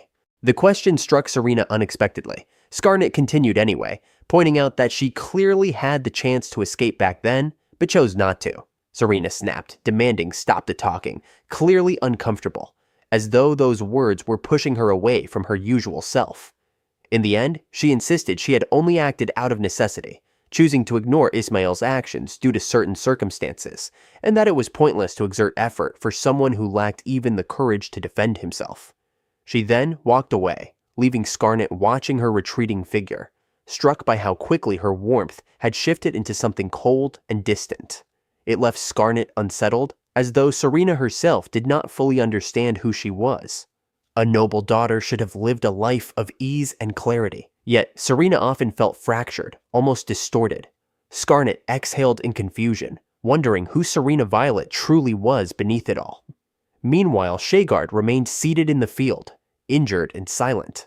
Serena let out a heavy breath as she approached with Tɪgr, standing with arms firm at her hips, openly admitting she could not understand him. The prince scratched his cheek, feigning confusion. But Serena was not convinced and told him to stop pretending. 𝔸𝕟𝕤 fell silent, his expression hollow. That emptiness in his gaze unsettled Serena, as though he had already given up on himself. She questioned why he had not defended himself, whether he truly accepted being treated that way. As royalty, he had surely been trained to protect himself, and she had noticed how he positioned his body earlier in a way that minimized damage. From that alone, she understood he had the ability to fight back if he truly wished to. Beneath that silence lay a painful past. 𝔸𝕟𝕤, the crown prince, had grown up in a home marked by distance and loneliness. His mother, 𝔸𝕟, often appeared isolated. As a child, he would ask about his father's absence, only to be reassured that Reign was simply busy with duties. Yet, as time passed, Reign visited less and less, leaving a void that mirrored the absence 𝔸𝕟 herself had once endured. 𝔸𝕟 tried to comfort her in his own way. Noticing her loneliness and attempting to bring her warmth, she would smile, but it rarely reached her eyes. Over time, her expressions became increasingly hollow, as though she was performing a role rather than living within it. Rumors soon spread that Reign intended to bring Anita and her child into the palace, with whispers suggesting 𝔸𝕟 would remain only a wife in name. She heard everything in silence, her gaze empty. After Anita's arrival, the tension deepened, and 𝔸𝕟's parents called her a symbol of misfortune and disappointment. Even then, she tried to remain composed in front of 𝔸𝕟𝕤 afterward, insisting she was fine. Eventually, her breaking point came.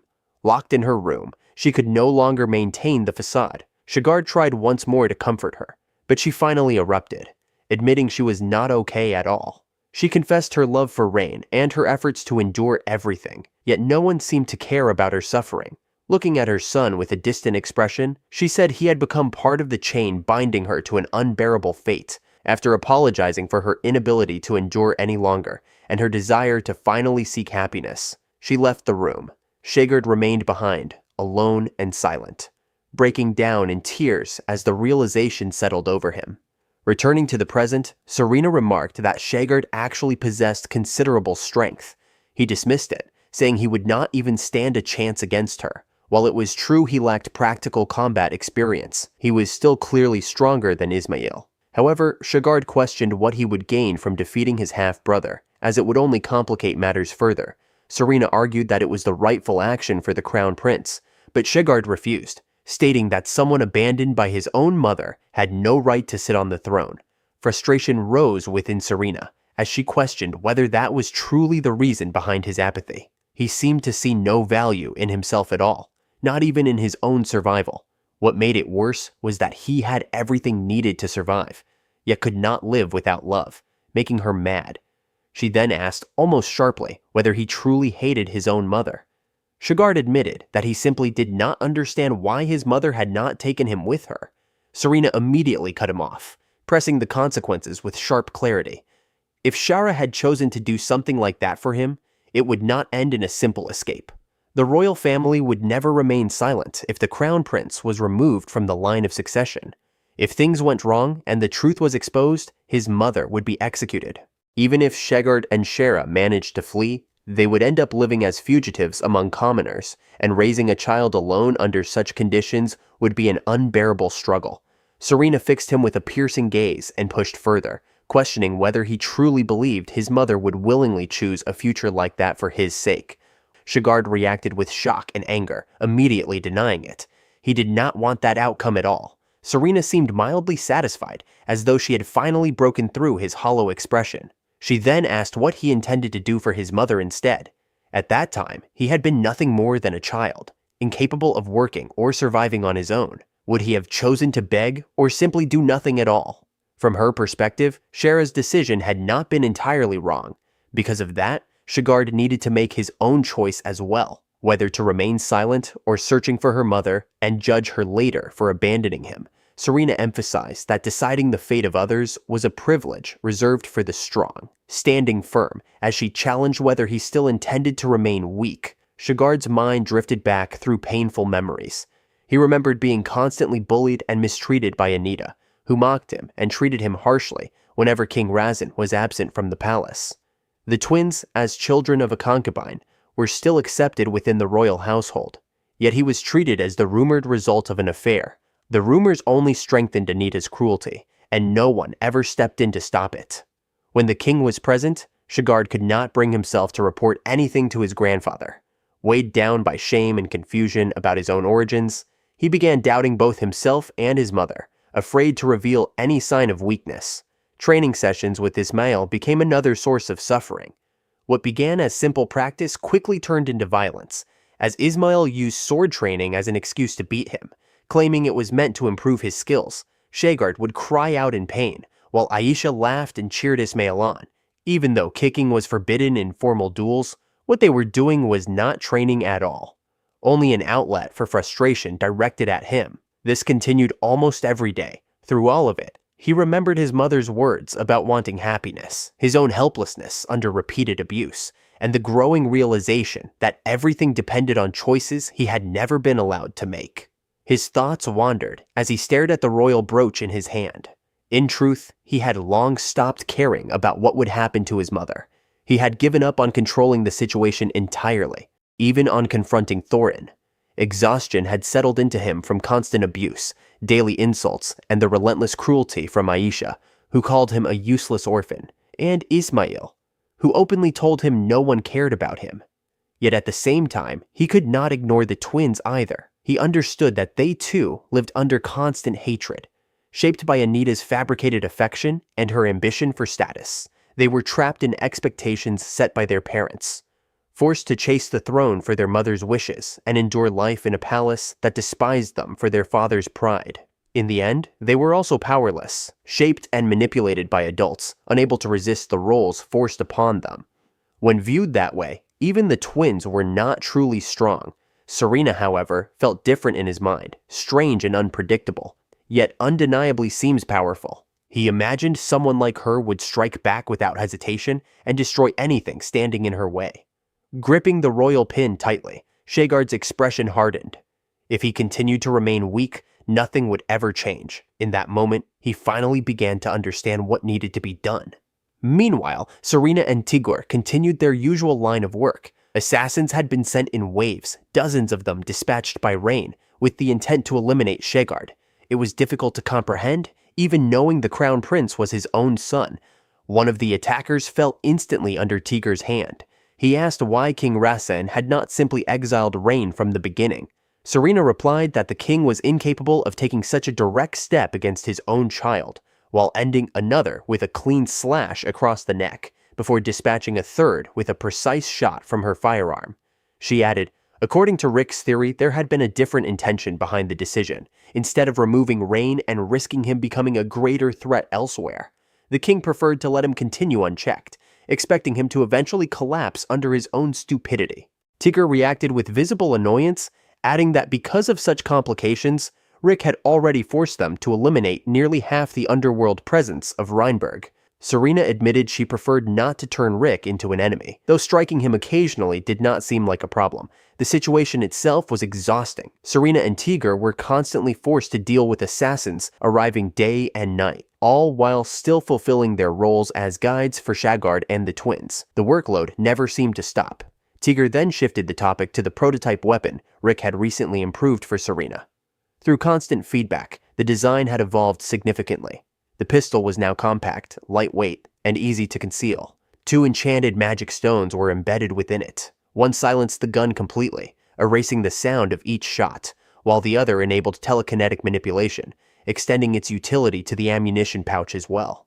When both rounds were fired, the embedded stones automatically reloaded the weapon. As long as the pouch remained detached, these ancient artifacts, rare remnants of a forgotten era, had been remarkably well integrated by Rick.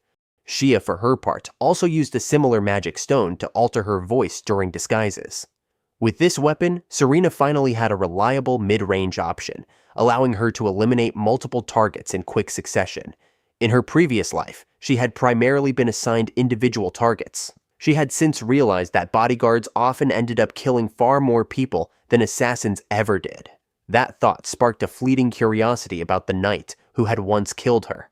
Wondering how many lives he had taken, assassins continued to arrive, but most hesitated in the face of Serena and Tigor's overwhelming efficiency. Strangely enough, the assassins from Astra and Reinberg were all surprisingly underwhelming, as if prolonged peace had dulled their edge and left them unprepared for real combat. Serena extended her gun slightly, a faint smile forming as she concluded that it only made things easier for her. It simply meant she stood on a completely different level. By the time the mission ended for the day, she let out a tired breath, already looking forward to resting the next morning. Unfortunately, that thought did not last long. Waiting at home was another source of discomfort. Her mother had invited her for tea that morning. Amaryllis asked about school life, expressing concern that Serena might be getting bullied since she never brought friends home. Serena reassured her with a calm smile. Dismissing the worry, Amaryllis had always kept a certain distance since the incident with the dog. Yet after what had happened with Rosemary, there was a subtle change in her behavior. She seemed to be trying, in her own uncertain way, to understand her daughter little by little. Amaryllis then suggested spending the day together. Noting that they had never gone shopping as a family, she invited Serena to accompany her to the city, hoping to improve their relationship in the process. Although Serena had no real desire to go, presenting a harmonious image to outsiders carried its own advantages. In the end, 𝕠𝕠𝕠 joined them as well, and Serena found herself slightly surprised to see noblewomen casually shopping in the market among commoners. Amaryllis enthusiastically tried various accessories on her daughter, but Serena had never paid much attention to appearances, so she could not truly judge what looked good. Still, she tried to satisfy her mother, offering a small smile and calling the jewelry cute. Amaryllis brightened at the response, visibly pleased. Serena exhaled in relief, realizing her answer had been correct. Her attention then drifted toward 𝕠𝕠𝕠, who seemed distracted by another shop. As if considering buying something before she could observe further, Amaryllis called them forward again, guiding her toward another store. A small child suddenly dashed behind her mother in a blur of motion. The speed was unusual, but Serena's eyes still caught every detail. Serena suddenly stated that she had something to take care of and asked Amaryllis to wait. She instructed 𝕠𝕠𝕠 to stay by her mother's side, as the crowd was dense and chaotic. The small child from earlier had moved quickly, but it was not enough to escape her notice. Serena tracked the movement instantly, turning sharply into a narrow alley just a single step away from the main street. It was a hidden world, separated from normal life by nothing more than a corner. Yet everything beyond it was fundamentally different. It was a place she had once been familiar with, though ordinary people would never willingly set foot there. There, she found the boy standing with 3 adults. One of them praised him and handed over a copper coin as reward for stealing a wallet. Serena understood how such a system worked. In places like this, exploitation was natural, and survival belonged to whoever held the power. The men noticed her presence and assumed she was simply another curious passerby. Smirking, they began to approach her with crude confidence, treating her as if she were harmless entertainment. Serena responded with quiet contempt. In a single motion, she tripped one of them and struck his head hard with the iron fan. The man collapsed unconscious. The sudden impact stunned the remaining 2, but their surprise quickly turned into anger as they moved in together to attack her. It did not last long. Within minutes, all 3 were lying on the ground, defeated without effort. Serena brushed off the dust calmly and retrieved the stolen wallet. The young boy trembled as he apologized. Serena lectured him briefly, stating that if he truly wanted to change his life, he could be taken to an orphanage supported by Amaryllis. She did not particularly care what became of him, but maintaining the image of a proper noblewoman required some level of intervention, and Amaryllis likely expected her to act in such situations. She told the boy that he had been lucky that day, as she had chosen to act like a noble should. Soon after, she returned to Amaryllis as if nothing had happened. Quietly, she slipped the wallet back into her mother's bag. Amaryllis remained completely unaware that it had ever been stolen. Serena found herself mildly confused by that fact, though it was consistent with her mother's usual behavior, something she no longer felt there was any point in correcting. The next morning came too quickly. Serena had to head to school early, letting out a tired sigh at the thought of having no real rest. Yet something about that day felt slightly different. The reason soon became clear when 𝔸𝕟𝕠 approached them, having been the one who called both her and Tigger there. With an unusually serious expression, he apologized before making his request. Looking directly at Serena, he asked to be taught how to fight properly. Serena frowned, completely caught off guard by 𝔸𝕟𝕠's request. Out of everyone he could choose, why would the prince want an ordinary noble lady like her to become his master? 𝔸𝕟𝕠 had his reasons. To him, Serena was stronger than any knight he had ever known. He needed to learn how to fight, but he had no idea where to begin or how to move forward. Serena pointed out that Evan would be a far more suitable teacher, but 𝔸𝕟𝕠 refused. He was already confident in his swordsmanship, yet he understood that there were limits to the way knights fought. What he truly wanted was something different. He wanted Serena to teach him the assassin's way of fighting. Serena was genuinely surprised, so she decided to test his resolve by asking what would happen if she really was an assassin and eventually used what she taught him to kill him. Even then, 𝔸𝕟𝕠 refused to back down. Since he still could not tell who was friend or foe, he would rather place his trust in someone he could believe in. The aura surrounding Serena reminded him of an assassin he had encountered before, although her murderous intent was clearly not directed at him. More importantly, 𝔸𝕟𝕠 was convinced that Serena was far stronger than that assassin. Serena understood his reasoning. After surviving countless assassination attempts, 𝔸𝕟𝕠 had learned the aura of an assassin. For a moment, Serena remembered her own master, who had once taught her never to trust people too easily. Yet even her master had looked somewhat saddened while guiding Serena down such a lonely path. Serena wondered if 𝔸𝕟𝕠 would eventually end up walking that same road. The thought was strangely amusing, and she finally accepted his request. With a faint smile, Serena promised to teach him the art of killing. 𝔸𝕟𝕠 immediately thanked her with genuine excitement, even calling her sensei. Serena then made one condition. Their training could not be discovered by anyone, so their lessons would take place at night, deep in the mountains. She became curious about what 𝔸𝕟𝕠 would turn into after learning the art of killing, and even wondered how the twins would react once the person they believed to be weak finally fought back. To her surprise, Serena found herself genuinely excited by the thought. She even wondered if this was the same feeling her master once had. Meanwhile, Tigger was clearly dissatisfied, although he did not complain about Serena's decision. Guarding 𝔸𝕟𝕠 every night was not really a problem for him. What bothered him was that their precious time together was being cut short once again. He then reached into his pocket and pulled out a beautiful butterfly-shaped hairpin. Serena wondered what it was, but before she could do much else, Tigger gently placed it in her hair. He had bought it for her some time ago, and although it was decorated like an ordinary ornament, its sharp tip could be used as an emergency weapon. Serena had lost her previous hair ornament during the monster incident, so Tigger had bought her a replacement. Serena reminded him that she had already said she wanted to avoid sharp objects. Besides, if she really wanted to kill someone, she could do it with something as simple as an ordinary pen. She demonstrated by lightly touching Tigger's neck and showing how even a pen could be driven into a vital spot. With a confident smirk, Serena made it clear that she could kill someone even with a tiny, blunt object. Still, despite her teasing, she decided to treasure the gift Tigger had given her. Tigger then gently took Serena's hand. His expression became unusually serious as he asked whether she would be willing to kill him someday. He believed that, as someone who lived by killing, his fate would eventually be to die at another person's hands. If that day ever came, he would rather die by Serena's hand than anyone else's. The request caught Serena completely off guard and brought back memories of her previous life when she had been killed by someone else. Even though she was now living as a noble lady, deep down, she was still an assassin. Serena let out a quiet laugh, realizing that her own fate would probably end the same way. She too would likely be killed by someone someday, so she promised to fulfill Tigger's request when the time came. Tigger gave her a serious smile and swore that he would never allow anyone else to kill Serena. If they were destined to die, then he would rather they die together. Serena did not completely understand what he meant, but she remembered how Tigger had shielded her during the monster attack. She had hated every second of watching him put himself in danger, especially when Evan nearly died as a result. Yet even if Tigger had been the one injured instead, she knew she would have been just as furious. Strangely, the thought of never having to worry about some stranger killing him did not seem so terrible. Seeing Serena's gentle smile, Tigger's eyes widened. Acting on impulse, he lifted her hand and softly kissed the back of it, his lips brushing against her skin for only a moment. Then he smiled brightly and asked Serena to truly promise that when his time finally came, she would be the one to kill him. The warm and slightly romantic atmosphere was suddenly interrupted when Evan came running toward Tigger, practically shouting as he pulled the two apart. He looked genuinely surprised that the two of them seemed to have some kind of relationship. With a pale face, he awkwardly said that as long as Serena was happy, he would do his best to support them.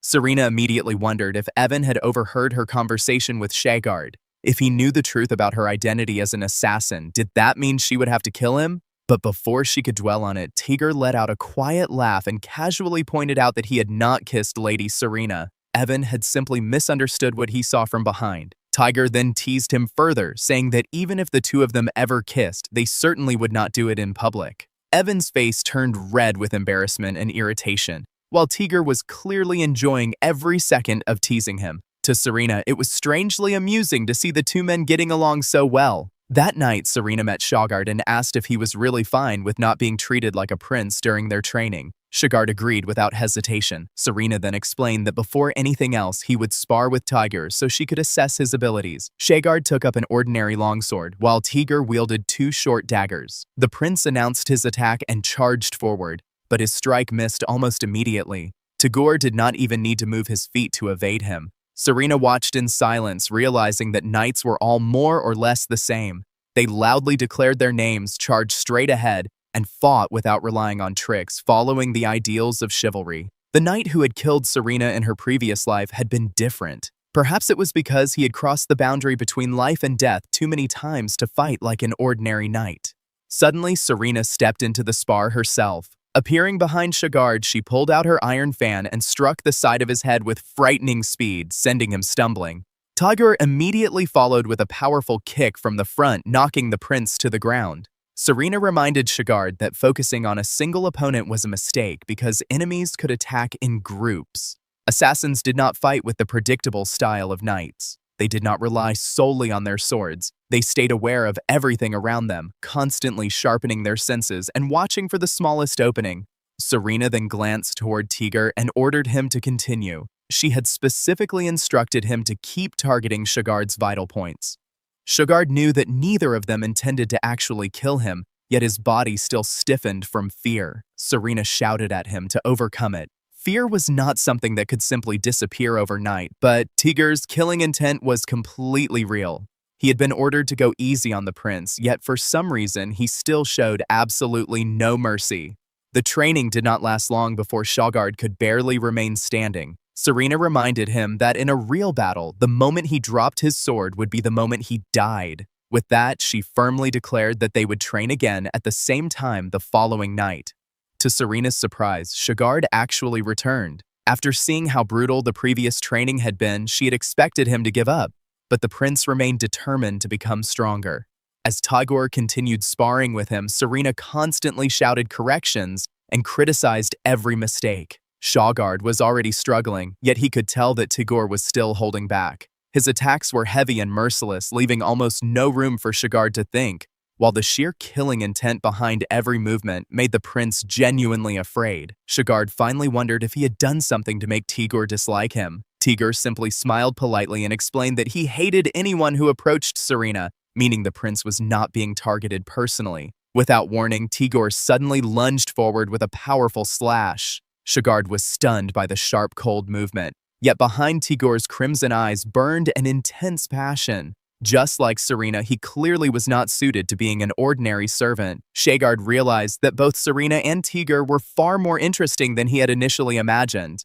Then Serena suddenly approached, causing 𝔸𝕟 to turn toward her. A dagger was pressed against his throat. Serena warned him that he had let his guard down. 𝔸𝕟 argued that he had not sensed any killing intent from her, but Serena immediately pointed out the flaw in his thinking. An enemy could easily pretend to be harmless. An assassin did not even have to be an adult. It could be a seemingly innocent child, someone who appeared completely incapable of harming anyone. If 𝔸𝕟 wanted to survive, he could leave no room for mercy or hesitation. The moment he hesitated, he would die. This was not about defeating an opponent, it was about killing. The person standing before him was not some monster or distant enemy. It was another human being, and killing another human being in order to survive was the only true victory in combat. It was also the path 𝔸𝕟 had chosen. From now on, he had to be prepared to kill and possess the resolve to survive. A coward who could not make that decision would only die a pitiful death. In the brutal world of an assassin, ruthlessness was mercy toward oneself. Serena's words clearly struck something deep inside 𝔸𝕟. Instead of making him more confident, they left him even stiffer, as if the prince was caught between fear and doubt. But Serena believed that was better than having him figure everything out in the middle of a real fight. when hesitation could cost him his life. An assassin could never hesitate, whether the target was a fully grown adult or even a helpless baby. Thankfully, despite his increasingly sluggish movements and trembling body, he never stopped fighting. He challenged 𝔸𝕟 over and over, only to be defeated every single time. Bruises covered his body while his face and clothes became stained with blood and mud. Yet no matter how badly he was beaten, the prince continued forcing himself back onto his feet and picking up his sword.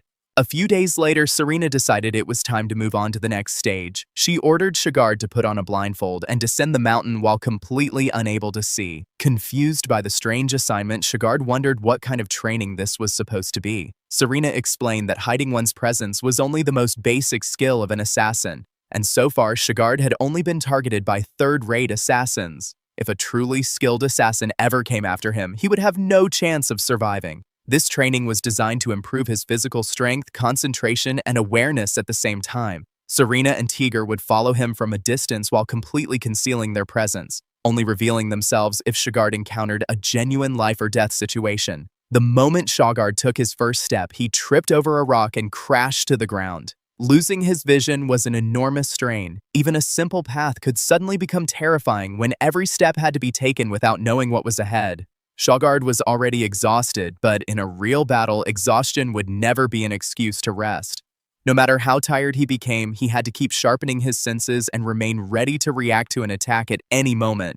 Days passed, and 𝔸𝕟's exhaustion became increasingly obvious. Every day, he climbed the mountain blindfolded, sparred against 𝔸𝕟, then descended the mountain blindfolded all over again. He barely made it home before dawn, only to go straight to school afterward. His sleeping time became almost non-existent. During those exhausting days, 𝔸𝕟 began wondering how Serena knew so much about assassins despite being nothing more than a noble lady. Perhaps she had been targeted herself because of her connection to Evan. The thought made him feel strangely envious and embarrassed. If a girl could become that strong and survive such a dangerous life, then he had no excuse to remain weak. Still, during combat practice at school, 𝔸𝕟 wanted to keep a low profile and simply rest. Unfortunately, 𝔸𝕝𝕦 had other plans. The moment he saw 𝔸𝕟, he casually tapped him on the shoulder with a smirk and deliberately challenged him to a match. 𝔸𝕟 had no choice but to participate. 𝔸𝕝𝕦 often picked fights with him during practice simply because it gave him another opportunity to humiliate his half-brother. When 𝔸𝕝𝕦 attacked, 𝔸𝕟 instinctively blocked the strike. His brother mocked him for finally developing some nerve, but despite all the training he had gone through, the difference in their strength was still obvious. Then 𝔸𝕟 remembered Serena's lesson: never take a stronger opponent head-on. Instead, redirect their attack and use their own momentum against them. 𝔸𝕟 immediately slipped past the strike, surprising 𝔸𝕝𝕦, then quickly moved behind him. However, 𝔸𝕝𝕦 managed to block the follow-up attack and countered with a wooden sword from below. 𝔸𝕟 was sent flying backward, losing the match. Yet before he could feel discouraged, Serena appeared and pointed out that he had almost succeeded. 𝔸𝕟 still looked somewhat intimidated, but his movements had clearly improved. Hearing Serena praise him, the prince could not help feeling pleased. 𝔸𝕝𝕦, on the other hand, frowned in obvious displeasure. Not long afterward, 𝔸𝕝𝕦 confronted 𝔸𝕟 in the restroom. He demanded to know why 𝔸𝕟 had been seen talking so closely with Serena. 𝔸𝕟 immediately remembered that 𝔸𝕝𝕦 had been interested in her, and he could not help wondering how his half-brother ever expected to handle someone like Serena, especially with 𝔸𝕟 constantly beside her.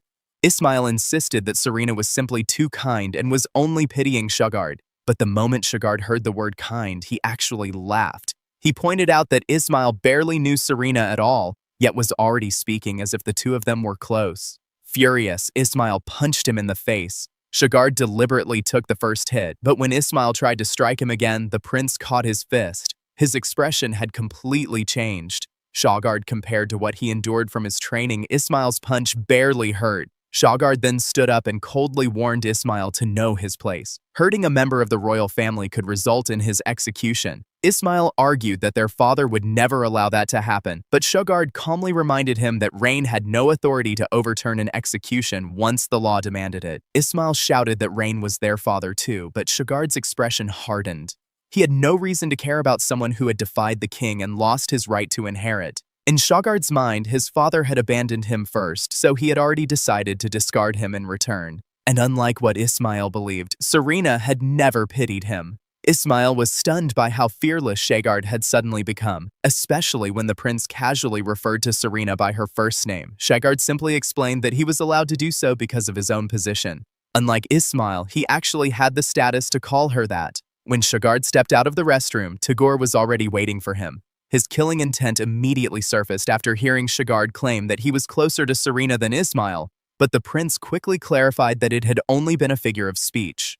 𝔸𝕠𝕠 decided to let it go and instead delivered a message from Serena. That night's training had been cancelled, meaning 𝔸𝕟𝕠 was finally free to rest. He was initially relieved, but the thought of taking a break soon made him anxious. After everything he had endured, he was afraid that resting would make him weaker.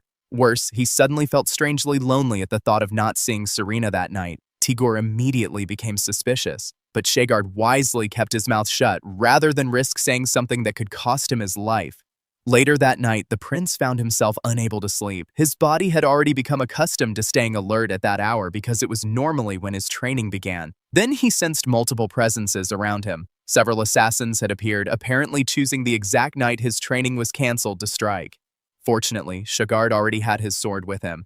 He immediately deflected the first attack, steadied his racing heart and breathing, and remembered Serena's lesson.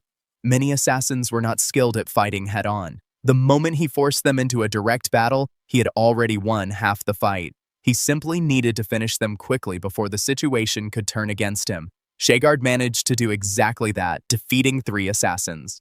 He wondered whether they had been sent by Anita or even his own father, because they were the strongest assassins he had ever faced. Serena and 𝔸𝕠𝕠 soon appeared and pointed out that if those assassins had attacked him only a few weeks earlier, 𝔸𝕟𝕠 would have certainly died. Several of Rick's cleaning staff then appeared as well, and for a moment, 𝔸𝕟𝕠 even suspected that Serena herself had sent the assassins as part of his training, only for her to immediately deny it. Serena explained that she and 𝔸𝕠𝕠 normally handled the elimination of every assassin sent after 𝔸𝕟𝕠. From now on, however, he would have to deal with them himself as part of his combat training. At his current level, 𝔸𝕟𝕠 should already be capable of handling such threats on his own. Serena even added sarcastically that 𝔸𝕟𝕠's parents were apparently not rich enough to send truly impressive assassins after him. Later, when they returned to Serena's mansion, Rick was already waiting for her. He questioned her decision to let 𝔸𝕟𝕠 handle assassins by himself. Serena assured him that she would continue watching from the shadows and make sure the prince did not die, but Rick remained concerned.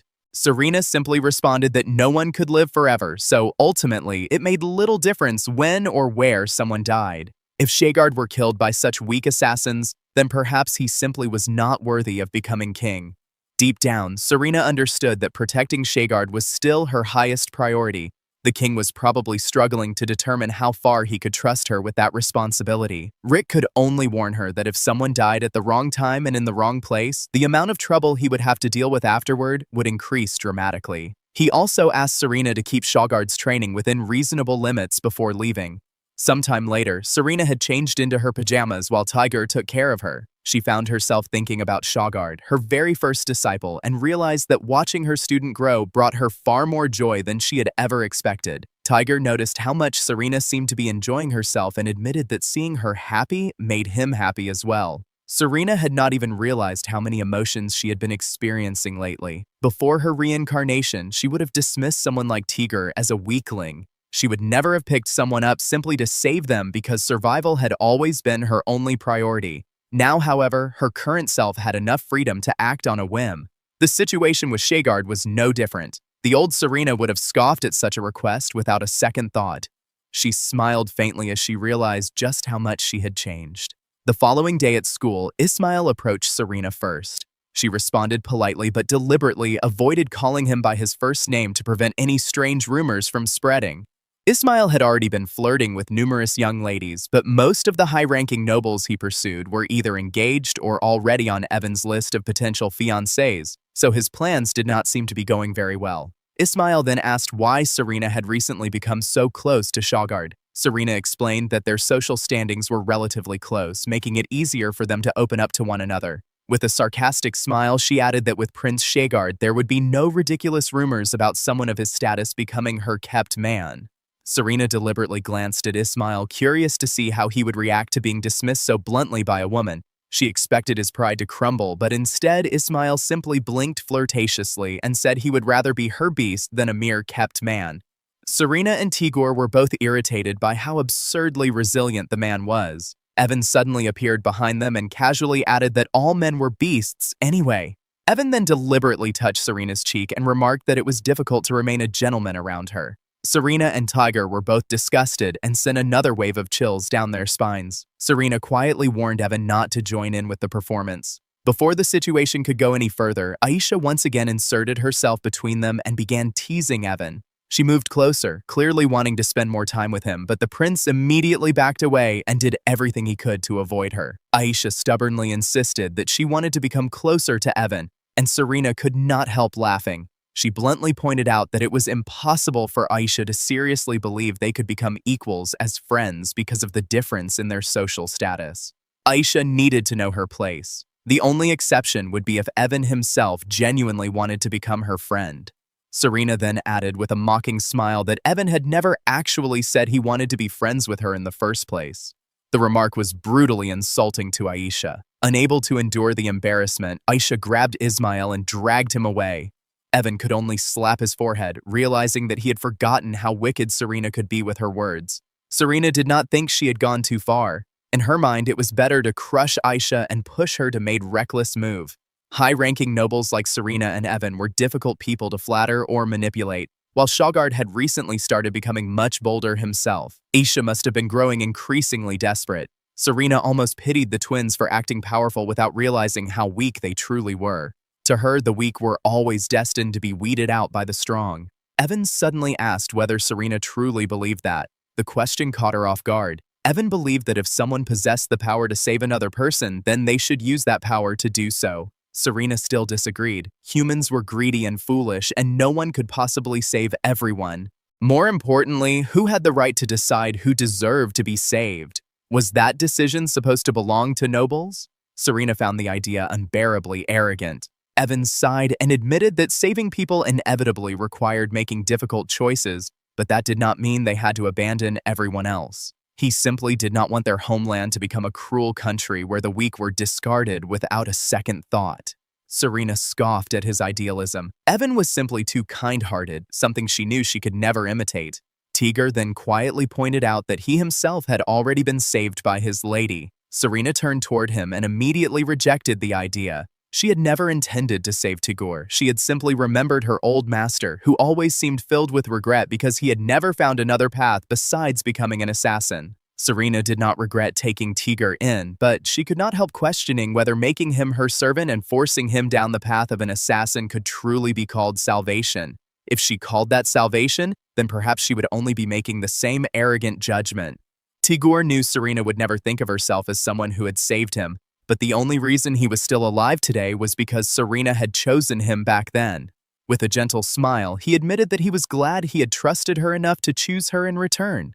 Evan laughed at the confession and used it to tease Serena, pointing out that there was, in fact, someone who had been saved by her. Serena possessed the power to save people even if she believed making that choice was arrogant. Elsewhere, Ismail was still captivated by the alluring smile Serena had given him earlier. 𝔸𝕝𝕒 was already irritated just hearing him talk about it and demanded that her brother defend her more. Ismail told her to stop directing her anger at him simply because Serena had insulted her. 𝔸𝕝𝕒 angrily complained that Ismail should be seducing more useful ladies instead of wasting his time on someone from a rock-bottom ducal family. Almost all of his friends came from lower-ranking noble houses. Ismail defended his choices by explaining that those families possessed some of the greatest financial power in the entire kingdom. 𝔸𝕝𝕒 still insisted that he should focus on higher-ranking noble families that could actually be controlled. Ismail could only sigh and point out that his sister had been complaining far too much lately. Her own friends were also from lower-ranking noble families, and Evan was already so obviously infatuated with Serena that there was little point in pretending otherwise. Ismail had a real chance of becoming the next king of 𝔸𝕝𝕦, while 𝔸𝕝𝕒's options as a woman was through marriage to a powerful man, so he advised her to forget about Evan and find someone easier to manipulate. Even after hearing the truth, 𝔸𝕝𝕒 remained offended and stormed away. When she entered another room, several of her friends immediately noticed her bad mood and asked what had happened. 𝔸𝕝𝕒 secretly considered all of them idiots, but they were useful pawns for the moment. She put on a sorrowful expression and claimed that Serena had not appreciated her attempts to approach Lord Evan. Without directly saying what had happened, she carefully implied that Serena had said something cruel to her. Aisha already knew that Serena was antisocial and that many noble daughters disliked her. Those girls would be incredibly easy to manipulate without Aisha even needing to make an outright accusation. They could spread unpleasant rumors about Serena on their own and damage her position as one of Evan's potential fiancés. What she failed to realize was that a girl who had been watching her closely the entire time was actually Xiya, who had been disguised under Rick's orders. Within only a few days, rumors about Serena spread rapidly throughout the academy. However, the young ladies responsible for spreading them were punished almost immediately as well. Aisha could not understand how the rumors against Serena had disappeared so quickly.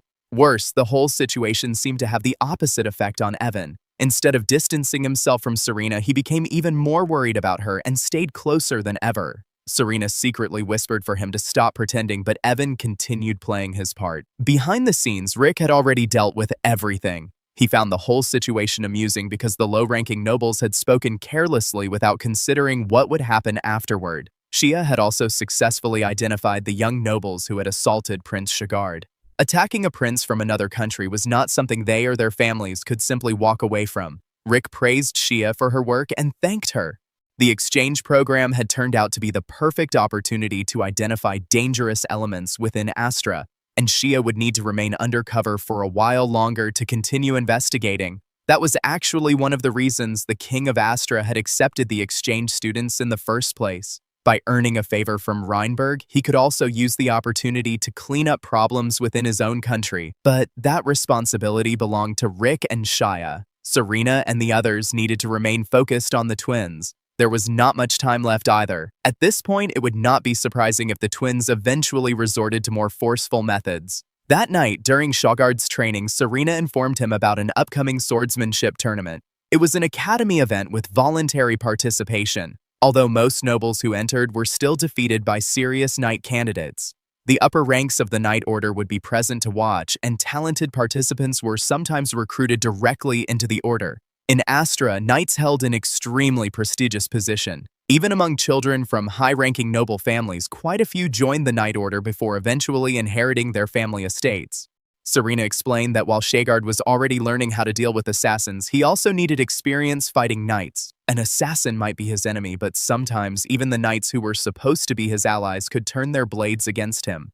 Serena did not know how many powerful knights would participate, but with 𝔸𝕝𝕤's current skills, he should at least be strong enough to survive. More importantly, this tournament would give him a chance to test his swordsmanship against actual knights. 𝔸𝕝𝕤 hesitated, but eventually agreed to participate. Ismail was entering as well, apparently hoping to expand his connections, even if only slightly. Normally, considering 𝔸𝕝𝕤's position, it would be safer for him to hide his abilities. This time, however, Serena wanted him to show them. If someone Ismail believed to be weak suddenly crushed his pride in front of everyone, the humiliation might push him into making a reckless move. That was precisely why Serena wanted to break him. At the same time, 𝔸𝕝𝕤 would finally be given permission to take revenge for all the mistreatment he had endured until now. 𝔸𝕝𝕤 nervously pointed out that they obviously could not kill someone in the middle of a tournament. Serena only responded with a sly smile and told him to do his absolute best for the sake of carrying out her mission. On the day of the swordsmanship tournament, the Academy's stands were already packed with spectators.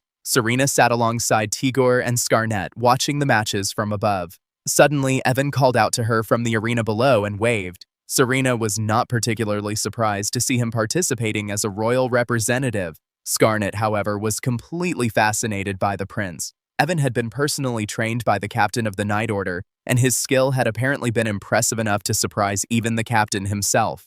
Serena watched closely as Evan faced his opponent. For most of the match, the two exchanged the same basic attacks over and over, relying on clean and proper swordsmanship. Then, without warning, Evan suddenly changed his rhythm. A sudden thrust followed by an unexpected maneuver completely caught his opponent off guard, sending him to the ground and forcing him to surrender. The entire arena erupted in excitement. Serena could only chuckle because Evan's movements clearly did not resemble those of an ordinary student. The prince then turned toward the stands and casually waved at her. The matches that followed were painfully boring from Serena's perspective. Every fighter used clean, proper techniques, making the battles look more like a graceful waltz than actual combat. Eventually, Evan returned to the stands and joined Serena. Since he still had some time before his next match, he decided to rest. He politely asked Tigger if he could sit beside Serena, only to receive a murderous glare from the man. Tigger deliberately pretended not to hear the request, lazily ignoring Evan despite knowing he could not actually stop the prince from sitting wherever he wanted. Evan suspected that Serena was bored because she could already see exactly how every knight attacked and defended. Serena lazily replied that she was not a knight in the first place. Evan's expression became slightly gloomy before he admitted that, for some reason, he sometimes felt like Serena came from a much darker world. Both Serena and Tigger briefly turned toward him. Evan continued, explaining that the way Serena fought the monsters was simply not something an ordinary duke's daughter should be capable of. His question became sharper as he wondered where she had learned such skills. Deep down, Serena wanted to tell him that she had learned them during her previous life. Instead, she simply warned him not to pry into another person's secrets. Evan then asked whether Serena had ever considered joining the Knight Order. Serena immediately rejected the idea in her mind. She was an assassin who had once killed people for money. The thought of suddenly fighting for the sake of a master, loyalty, or some grand ideal felt completely incompatible with who she was. In the end, Serena simply stated that the Knight Order was not her style. Before Evan could continue, the next match was announced. It was finally Prince 𝔸𝕝𝕠𝕠𝕠𝕕 turn.